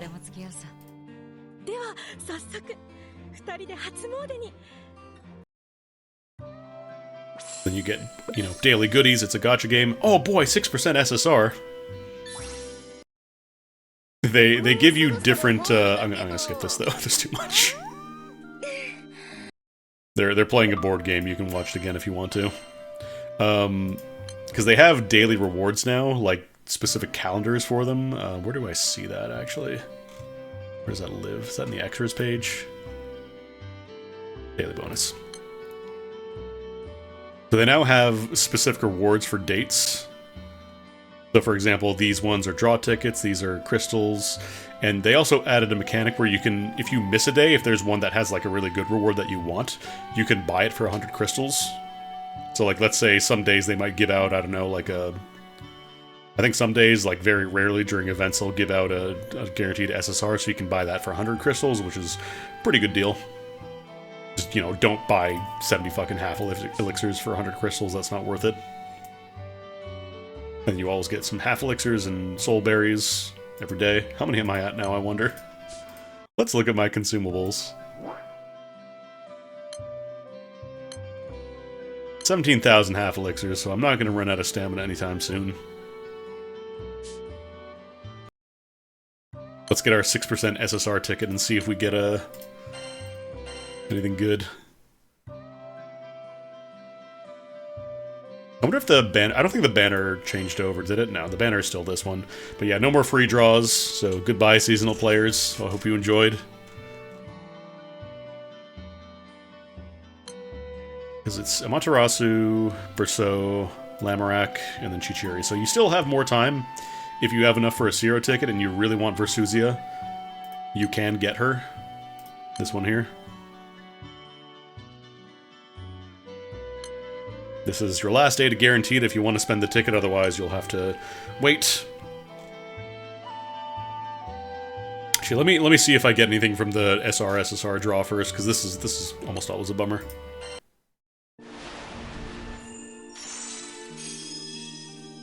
Wow, it's nothing. Not even a silver moon. Alright, this is a 6% SSR draw, which means that there's a 6% chance I'll get it instead of a 3% chance. It's still very low and it's probably not going to happen. But could you imagine? Wow. It's a plus mark.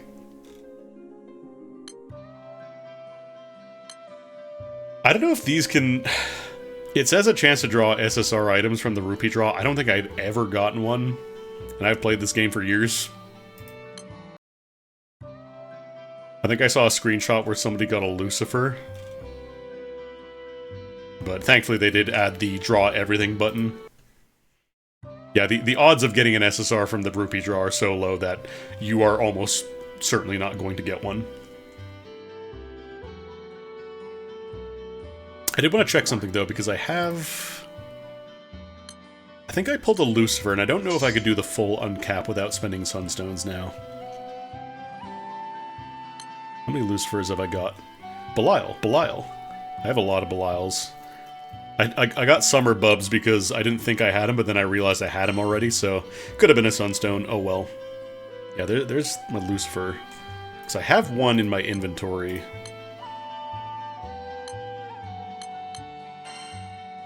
What uncap are you at right now? Wait, do I have Lucifer in my inventory? Oh no, I do. There he is. He's completely untouched, though. I haven't really been using him because Lucifer becomes very strong at 5 stars, but I would not recommend like investing in him as a new player because you need a lot of sand and a lot of sunstones and a lot of materials to do that. Unless you get a lot of copies. The thing is that most of his benefits can be taken advantage of by just taking a friend summon with him, because let me look at my friend list here if I go into a raid. I don't know, Wings of Terror.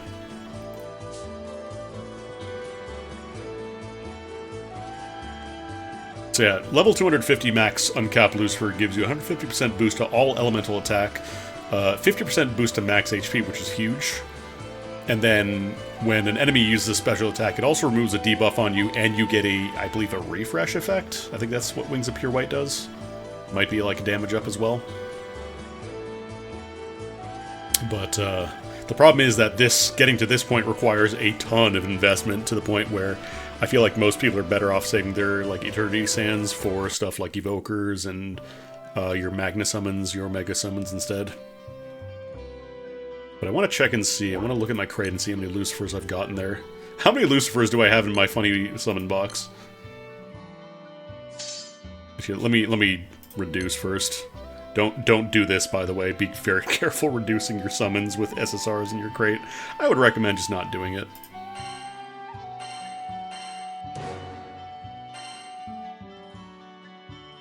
Actually, let me sell some rares too, because I'm not going to use them. Okay. Let's see. So I have one. Nobu Uematsu is not Lucifer. 2, 3. Actually, is that enough to get to the point of uncapping where it requires materials instead of... I think that might be enough. Yeah, because it's 3 and then you use materials for these uncaps, so I could actually start investing in them.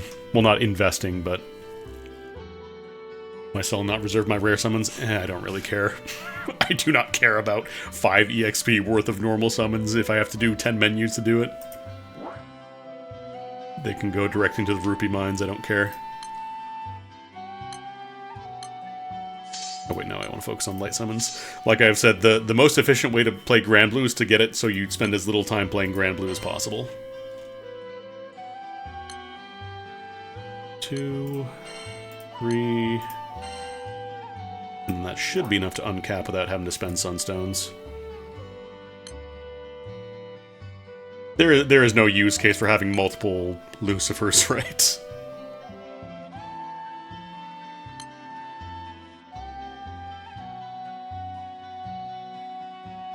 I feel like I'm probably best just doing these because Sunstones are considerably rarer.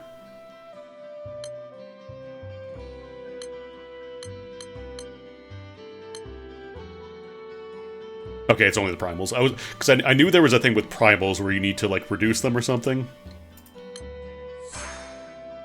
What do I need for first tier of uncap? I could just slap that on, actually. I have plenty of these guys, the Uriel Animals. Yeah, I could double up on Lucifer. So much HP. Well, actually, I don't know if... Oh no, he gets a sub-aura at level 220.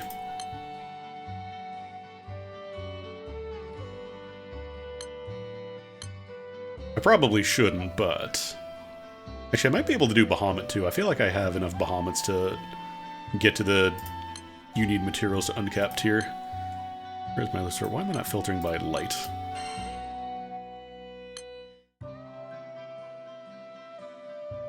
Because these I get from... Yeah, these are just the true animas, so these are pretty easy to get. Sure. What was the 5th tier require? I have all these too.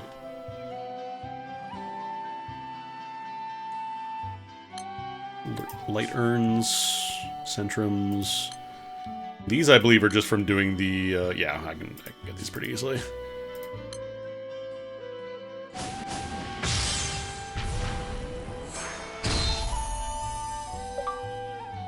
Still not really usable. Let's see what the uncapped materials are now. Oh, I gotta level them up first. Actually, let me spend drops here. I have 38,000 drops. I never use journey drops because I keep forgetting they exist.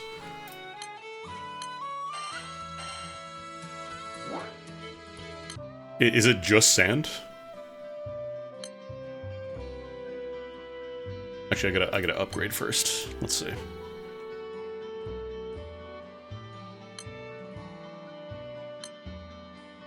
Could I spare 3 eternity sand? Problem is, I don't know that I need, like, Lucifer main just yet. Like, fully uncapped. Do 30 and see if we get a grand. It's 80% success, roughly. Oh, 15 to... It's 3 per level, got it. Wow, no grand success.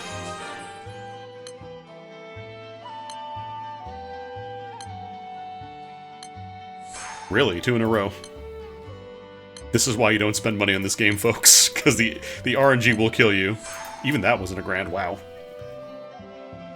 Surprising. Yeah, so at this point I start needing sand, so I could get a fully uncapped Lucifer, but at the expense of using almost all of my sand reserves, which I can't realistically farm them effectively yet, so that's not a great use of my resources, but having them here is good to have. Even level 200, this is not a great aura. It's only once you get to like max uncapped that it really kind of starts popping off. And then what else did I want to do? Alright, I want to see how many sunstones I've got. Because the problem is I hold on to things, I don't want to spend them. Which means that I have a lot of like rare resources that just I've never touched. Oh no, that's not sunstones, it's the shards.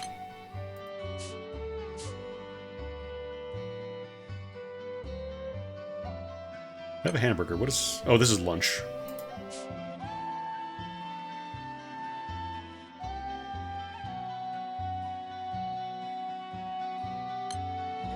Oh, here we go. 16 sunstones.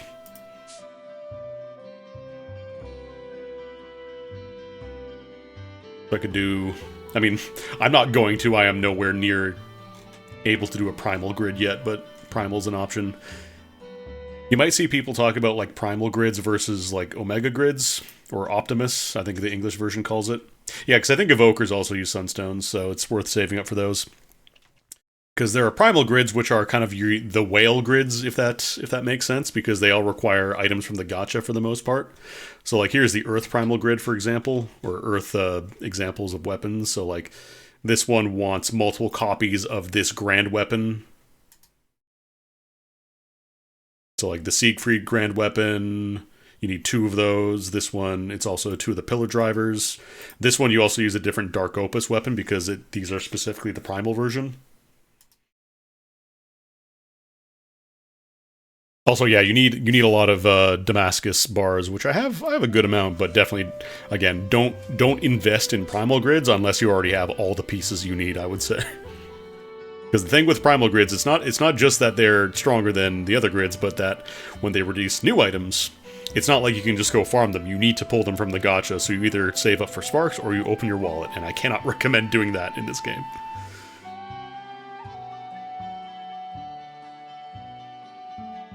They're also generally a lot more restrictive on the pieces you use for them because, again, since you're spending the premium gacha stuff, you are spending a lot of limited resource to get them, so I would not recommend them. Like, this one wants 3 copies of the Kaguya fan, this wants 2 copies of the Iwar Grand Dagger, 2 copies of Grand Charlotta, and then Dark Opus, and then Ultima Sword. I could see them eventually doing like a Dark Opus equivalent for taboos. And that's the other thing, yeah, because the meta is always changing. You know, the thing you invested in is not necessarily going to be great later on. It's not going to hold up later on, and unfortunately, the only way to get gacha weapons is from the gacha. Which is why I recommend every single player go for Omega grids, because you can clear every piece of content in the game with them. It probably takes longer, but you also don't spend money to do it. I feel like spending money like in a significant amount in this game is kind of a bad choice. I enjoy playing this game, but I would not enjoy it if I had to spend money and be like, oh cool, I rolled 300 times on this banner and got absolutely nothing, so I get to get one piece of my grid that I need. Yeah, every now and then they will do bundles where you can, like, you get to pick a grand weapon or you get to pick a specific thing, but they're pretty rare, and I wouldn't recommend.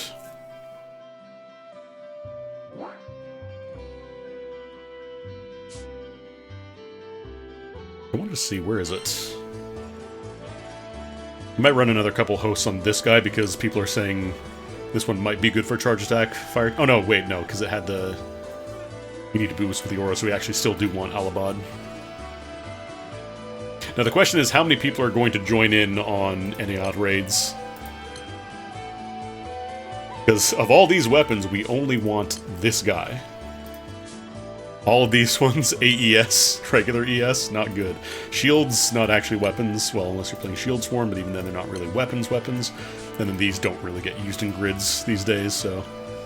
I could get an Eternity Sand. It's possible.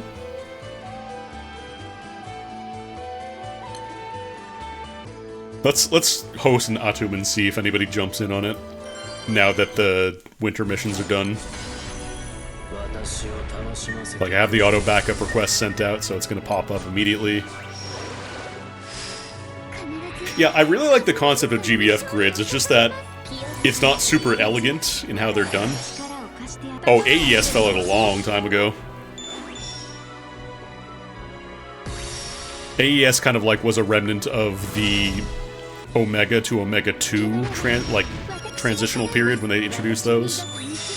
But they've introduced much better things since then. The big thing you want to go for, if you have not played in a while, are these guys, your Exalta weapons. So in this case, Fire wants Colossus Kane Era.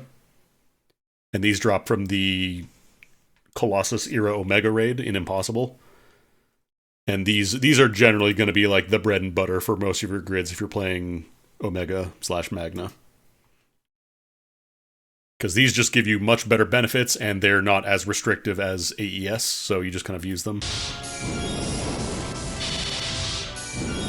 They do still have a use if you get them for free if you're building up to that point. So again, that is just a one specific template for a grid, though. Don't take that as gospel, because I don't know if that was for a specific raid or something. Yeah, I think they do give you a couple... Actually, the Academy now gives you a lot of stuff. It kind of puts you at M2 level, so... I feel like most of the Omega raids are going to be kind of trivialized, and I wonder what it's going to be like when the Steam version launches, like if people are just not going to bother playing those. If it just ends up getting skipped completely, you know? That'd be funny. I wonder if it shows you, if I go to, where is it?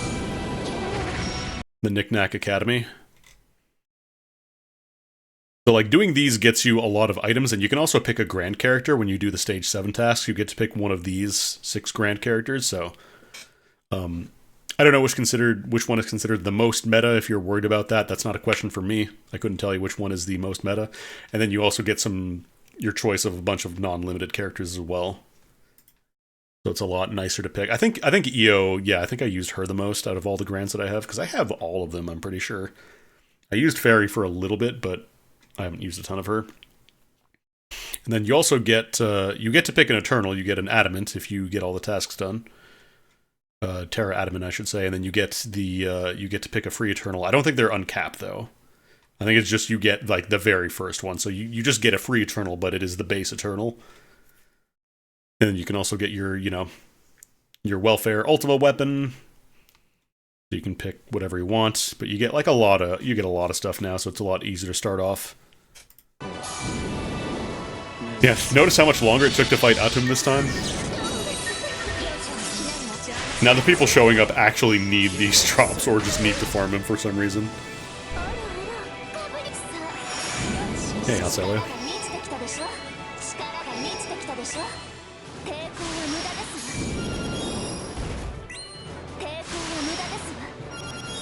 I think I was mostly keeping her in the back line to pick up extended mastery points and stuff.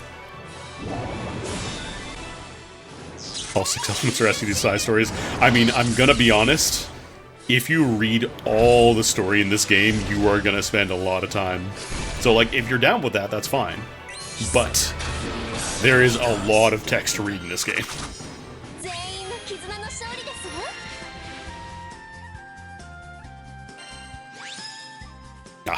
No Alabad. Yeah, ask me about doing side stories when I need a spark and I have one more fucking day to do it. Ask me how many side stories I blasted through. Hang on, let me look at my crate, actually. Not reading the stories where... I mean, I skip a lot of the stories, if I'm being honest. Where is it? Got Queen's Domain, Lunar Longing, Versatile Showdown... Playful Temptation. So yeah, I think I was blasting through like 5 or 6 side stories, not counting the ones I've already cleared. I mean, the way I look at it, Granblue is kind of like an MMO. Because like there are raids, it's just not like a traditional MMO, everybody does it at the exact same time raid. It's more like it's almost kind of raid by mail, if that makes sense.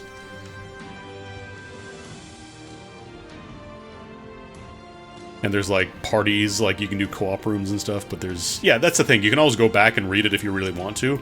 But if there is a hard time limit, for example, maybe you're trying to spark a horse girl, I don't know. Just hypothetical situation. Maybe it is 2 days ago and you were trying to spark a horse girl, and you didn't get any good rolls, and you didn't get her on your draws. Just hypothetically. Not speaking from experience. You could do that. Is this still running, or is this done now? Oh no, there's still one more day. Okay, so you get to do these a few more. One more day of crystals then. Because yeah, you can always go back and read all the, side stories and cutscenes if you do want to read them later. The big thing is that, again, we're looking at the side stories here. Each one of these is like 6 chapters. 6 chapters of text with multiple nodes in between. Wait, have I not? Hang on. Oh, it's just asking... Wait, why is this... I have to... Oh, maybe these were finished already.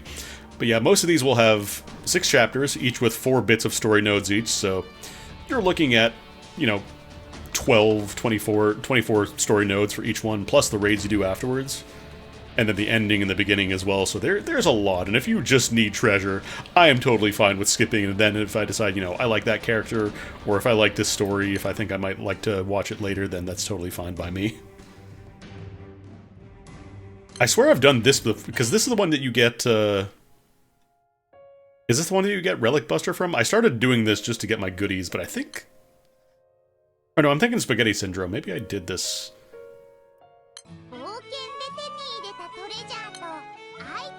Have I done this already?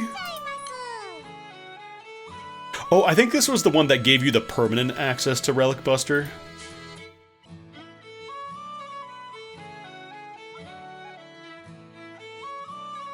I think it might have been limited when I did it, so I got the Relic Buster unlock, I just never... I don't think I did the rerun, so it might not have been counted as completed here, I don't know.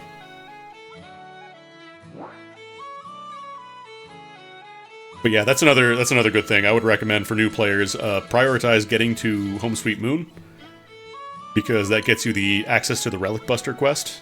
Oh, it actually shows you all the quest stuff for the exclusive treasure now. Because yeah, I could have gotten an Ultima Sword, which I'm a little bummed about, but that's fine. Because this game has a bunch of different classes for your main character that I didn't really show off because there's too many fucking classes in this game. But the big one that you get kind of for quote-unquote free is Relic Buster, and they're really good. Actually, I think I have... Oh no, Shield Sworn still is at Mastery Level 1 in Chrysaor as well. I'm gonna master those level 30. Because Relic Buster is really good at doing charge attacks. You can basically just give yourself instant charge attacks, and they also have really good skills as well. Tactical Shield is great, Limit Burst is great.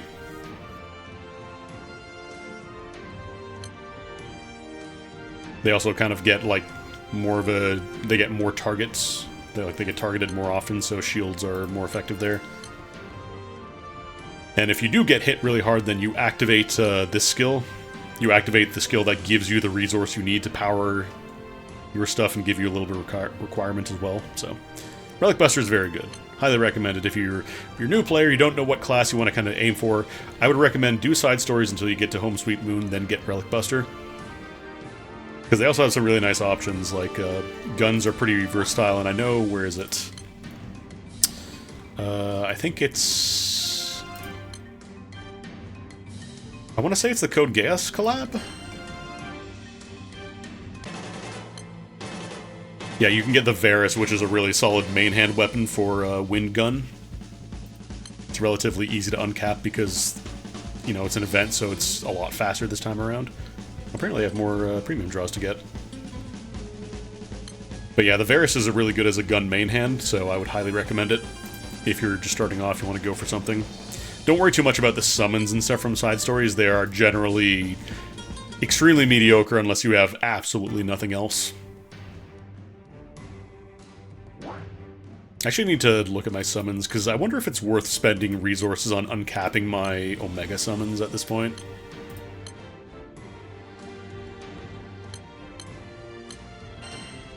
Because I have most of them... Actually, yeah, they're all at the blue star point, like the deep blue, but I don't know which ones, because I could invest more. It's just you start needing Eternity Sand, so this one probably...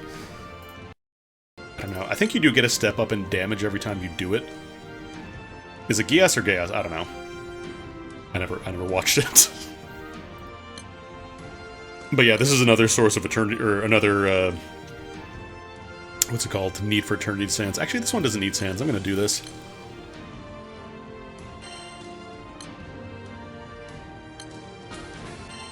Oh, I didn't mean to get 80 Omega Animas. Oh well, whatever, I've got enough. Got them, it's fine. I'll get more. So does this one also just need the orbs? Okay, this one also just needs orbs, so that's fine. I must have started doing these a long time ago and just never updated them. Get the Transcensions. But yeah, sand is definitely good if you're playing Omega. Because, like, this is kind of like your biggest bump in power. Like, you'll be using... This is going to be your main summon, outside of Bubs, is the Omega series, so you want to invest in them. Do I need to get level up before I can uncap, actually? Let me see. Okay, yeah, I gotta spend my my things. Actually, that's fine, because I still have the drop effect active. Let's see if I can maybe get a grand success on any of these. There we go, they do exist. Transcension is basically just uncapping, but it has more steps to it. How the fuck did I have enough for 80 orbs? I guess I just had a lot.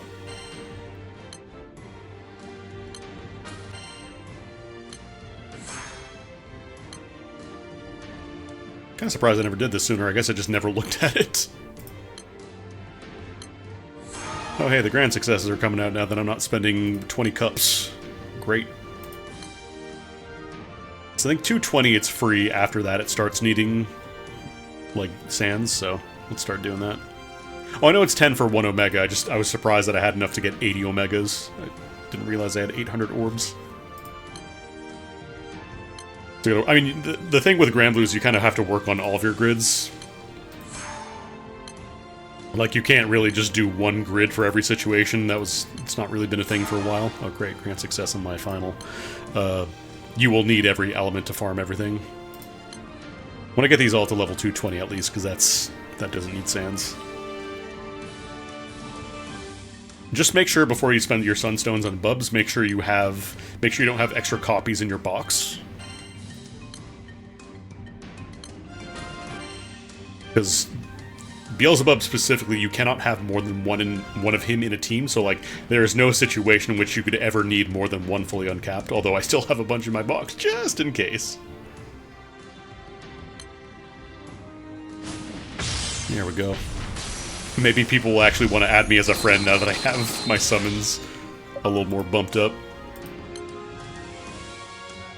That's the thing, yeah, like Grand Blue in general, you have to understand that there's nothing that you're going to get done very quickly. Like, you're not just going to knock out a quick little, oh, I'm going to, farm Omega Tiamat for a bit and get my wind grid built up. Like, no, you need to spend a lot of time.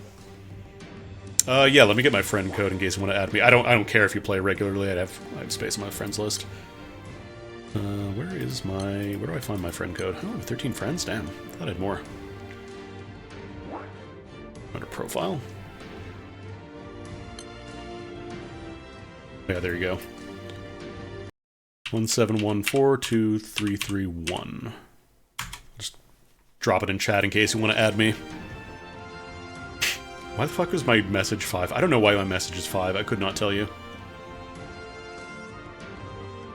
My super bingo trophy because I got really lucky at bingo one day. I got the 77 million jackpot. Anyways, I want to finish off my my summons here. So, what else we gotta do?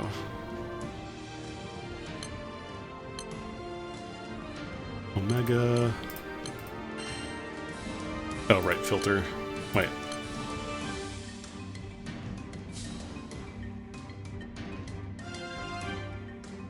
Oh, probably because they're not... Yeah, the crate, sorry, not the box. Yeah, always check your crate before you invest in stuff, because you might have something sitting in there. You really don't want to be in a position where, like, you dump a bunch of resources into upgrading something that you already had. Case in point, me doing my, fucking, what's it called? My Ultima Sword. I have 2 Ultima Swords now. They're different elementals at least, but that doesn't really matter, because people don't really use more than one sword in the grid, and they're not really used as main hands, which is the only situation where it matters. Can I uncap you? Yeah, why have I not been uncapping my summons? What the hell's wrong with me?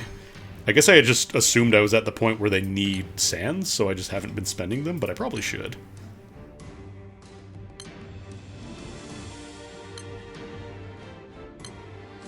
And then I think this is where it starts using sands. Is it just 1 sand per stage after the first 2 transcensions, or does it increase? Because if it's 1 sand per stage, I might just bite the bullet and do the rest of them.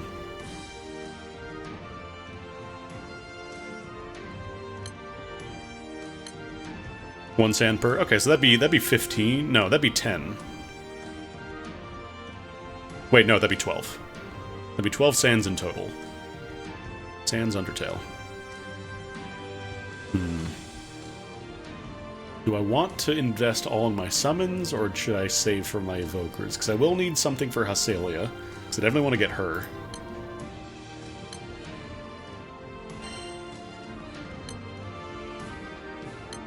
Oh, whoops, I need to... Oh no, it's only 8, not 10.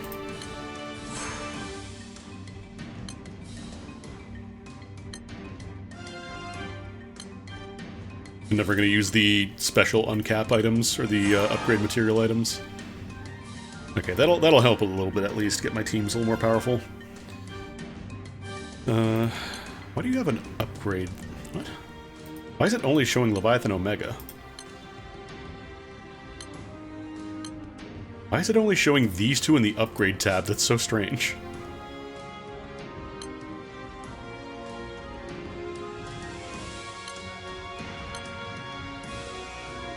Why?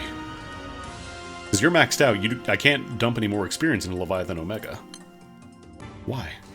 Why?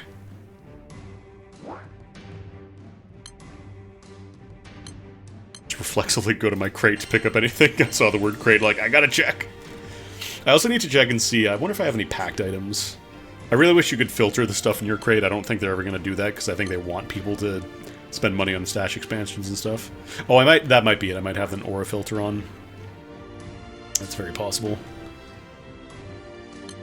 Oh no, there's a way to search. What was I going to look for? You can't search by, like, specific things, though. I wish you could filter by, like, grand weapons or whatever, or, like, packed weapons.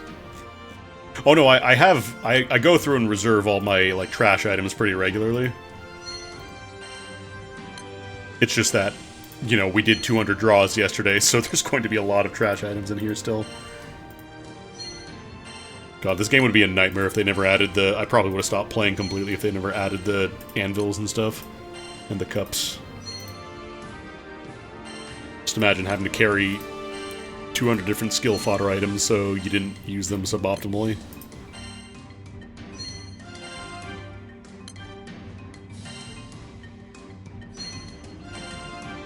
Yeah, I know I could be reducing stuff too. Oh, don't reduce SSR, please.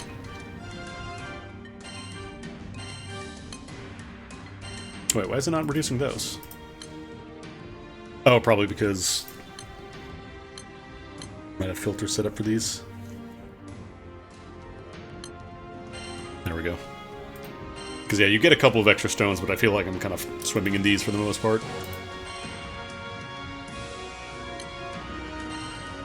I think we're finally at the end of reserving rare weapons and stuff. And there's also, like, the rare, you know, rare and common... Actually, no, that's Angel. Another important thing, when you see, like, R, SR, and SSR stuff with the Angel Wings, that's specifically for the upgrading summons. It's not going to reserve, you know, fucking Beelzebub or whatever.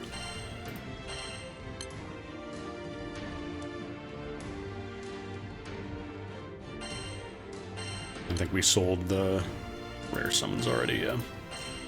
So I think at this point it's just, like, SSR items and maybe, like, weird...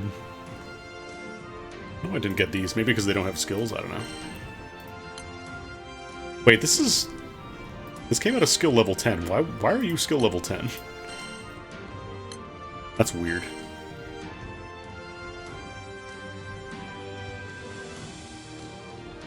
Oh, this was probably a special event because it says specifically from SR, SSR draw. Yeah, I wonder if there's any, like, specific premium items, because there are some good premium items for, even, like, Omega grids.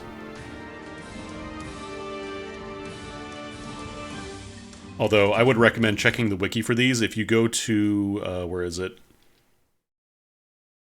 I think you want to go to Advanced Grids, and you pick an element, like, let's look for Fire Elementals. It'll show you, like, you know, all the core farmable weapons and stuff, you know, Colossus Cane Era, Extinction Blade, Neelakantha, blah, blah, blah. And then there's also a tab for premium weapons, so definitely take a look at those. Because, for example, like Crimson Scale, that's the one, that's a packed weapon. So this one gives you the supplemental damage 50,000 every time you hit something, which is very good as a new player. And you don't need to uncap these. These are generally done with the assumption that you're not going to uncap them. Unless you are, you know, way, way farther in the game. They tell you straight up, like, don't uncap these, don't spend your resources right now, just know that they're good to slap into a grid if you don't have anything. And then there's also other things, like the Phoenix Torch. This is the one I was talking about earlier, with, that you get from Feeny. You don't really use her for the character, it's more just for the weapon, because it's apparently very good as a main hand. Because you get, yeah, like 6 hit fire damage to a foe, as long as your HP is above 50%. And then if you have an enemy singed, you get healing up to 500. And charge bar up, so quite strong. And then it goes down to the actual, like, grid setups, so it gives you options for, like, when you're around, you know, rank 120 to 170, it'll tell you, like, go for this kind of grid. It'll ask you to pick, like, a Lucifer support summon, that's probably the best one. And then you can go for, like, Colossus Cane Omega, which you'll probably have a bunch of by doing the Academy. Neelakantha, work on your Dark Opus and your Seraphic weapons. And then it also has, like, specific setups, but I wouldn't recommend aiming for these as a new player. Just focus on getting the, like, core setup for your grids. And it also has a basic grid, like this is the advanced one. But if I go down to my basic grid section, I can go, like, let's look at fire again. It'll give you suggestions for, you know, let's say you're rank 100, you're just starting. You can go for, like, you know, slap in a sort of Michael, the base angelic weapon. It gives you, like, just get a bunch of canes in there. You can go for the school bag from a side story, bewitching bouquet from a side story. These are all, I think they're all side stories. Yeah. So it gives you stuff that you can then transition to once you get to rank 100. You can start doing the impossible tier raids. So it gives you different options. So this one replaces with the, what is this from? The Xeno Ifrit Clash, True Infernal Flame Scythe, that kind of stuff. These are from the Xeno Clashes. And then Garnet Broadaxe from Rise of the Beast, I believe. Yeah. And then once you're done with these, you can then focus on going to the advanced grids that I showed off earlier. But yeah, definitely keep an eye out. I don't know if it tells you here. I don't know if it tells you about the good premium weapons. It also gives you advice on, like, classes. So, like, Dark Fencer is a pretty common recommendation because the Miserable Mist skill is very good that you get from that class. You can give it to anybody else. I don't think it tells you about premium weapons, does it? Oh no, here it is. It's at the very bottom. They'll tell you about stuff like the Lord of Flames, the Crimson Scale. So definitely read the wiki. Again, gbf.wiki. And you just pick whichever element you want to look for. And then just scroll around to see, you know, go to the bottom, see if you've got any of these guys. So if something like this shows up, for example, like the premium draw weapons that they say they're great to slap in a grid, don't uncap them, then check your crate, see if you have any of these. So Gospel of Water and Sky. Where is it? The EWR dagger I know is for sure going to be there as well. Have I gone too far? I went too far. Oh, we're in dark now. This is all one page, that's why. Yeah, Piercing Gale Wing, so the EWR dagger, and then down here to be Harmonia, which I sadly do not have because... Yeah, this is another one of the cases where a lot of people go for the weapon over the character for uni. Yeah, do a quick little search in your box, make sure you have them. I know it's kind of a pain in the ass to search them sometimes, but there are potentially some good things sitting in there if you don't look at them. Like, apparently this is, yeah, this is the Optimus Exalto, so if I was going for a Primal Grid, I would want this, but I'm not doing that right now, so it's going to live in my box because my box has infinite storage space.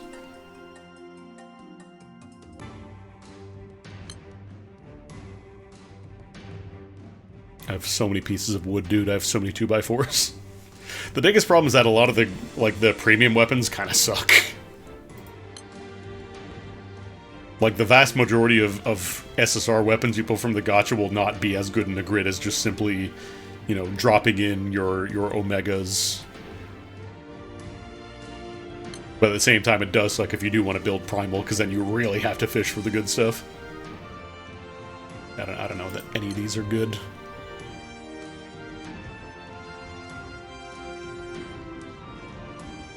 Oh yeah, here's the folding fan, so that's one part of the primal grid that I was looking at earlier, but I need 2 more of those before I even think about doing it, so that's not happening. Another landslide scepter. Is this... No, that's not a pact, that's just the one that gets a big bonus for getting multiples of a single weapon type. Or a single weapon, I should say. Oh, these are probably the skill rank, yeah. And then these are the Eternal Weapons that you get from the Knick-Knack Academy, so they're decently bumped up already. Save you a little bit of time for getting...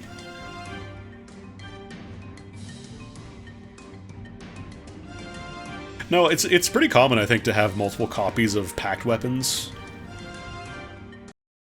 For, like, depending on the grid, but the Gospel of Sea and Sky is especially very strong because it has a very nice synergy with, where is it? I don't know if these are going to have any premium options here. It'd probably be in, like, the...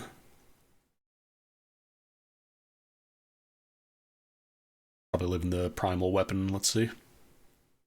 Bit of Varuna. Yeah, like, this one would use multiple copies of it because it is, you know, it's a packed weapon. It only comes from the gacha, but it also synergizes really nicely. I don't know if this one has any daggers. I don't know what these are. That's staff. These are... What the fuck is this? That's a bow, apparently. Yeah, sure, that's a bow. Sure, why not? This is dagger. That's a bow. That is not a dagger, I'm pretty sure. Oh, that's the Europa Spear. But yeah, the big thing is that since these, like the packed skills, they cap at 2 copies of it, it means that functionally you will want at most 2, so that's good to have. But yeah, Water Omega especially really likes these daggers because they synergize with daggers, and the Omega Exalto, the Exalto skill for Water Omega is on a dagger, so that's a great synergy for them. But even stuff like the Wind Exalto, the Wind Pact weapon, this guy here, still very good because again, it's just supplemental damage, which is pretty good as long as your team is not just singular big hit characters. You don't get a lot of the dagger voltage skill, but it's still good.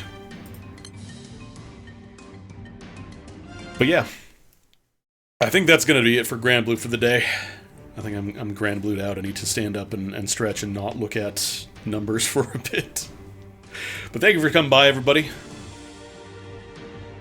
It is fun to play this. Like, it's fun to kind of theory craft about stuff, even if I'm not great at it, and get advice on like what I need to maybe work on for later. Because there's definitely a lot to this game, and I do think it's a fun game. It's just I would not recommend anybody fall into the the gacha hole, because it's never good to fall into the gacha hole. It's never good to fall into what is effectively gambling. But yeah, I'm going to raid you all over to Doc, who's playing some Dwarf Fortress. I think he's got a marathon on Thursday, I want to say. I mean, I would even say just don't pay money for most people. The vast majority of people should not be spending money. But yeah, I hope you all enjoy the rest of your day. Again, I will not be back tomorrow because I'm going to be busy. Thursday, I should be able to stream, but it's going to be a little bit up in the air, so we'll see. I might stream a little bit more Grand Blue here and there. Like, it's probably not going to be a regular thing, but I do like it. I think it's fun. Maybe I'll stream around the time that the Steam version comes out, and I can give people advice with what little that I know. Anyways, have a good one, folks. Take it easy.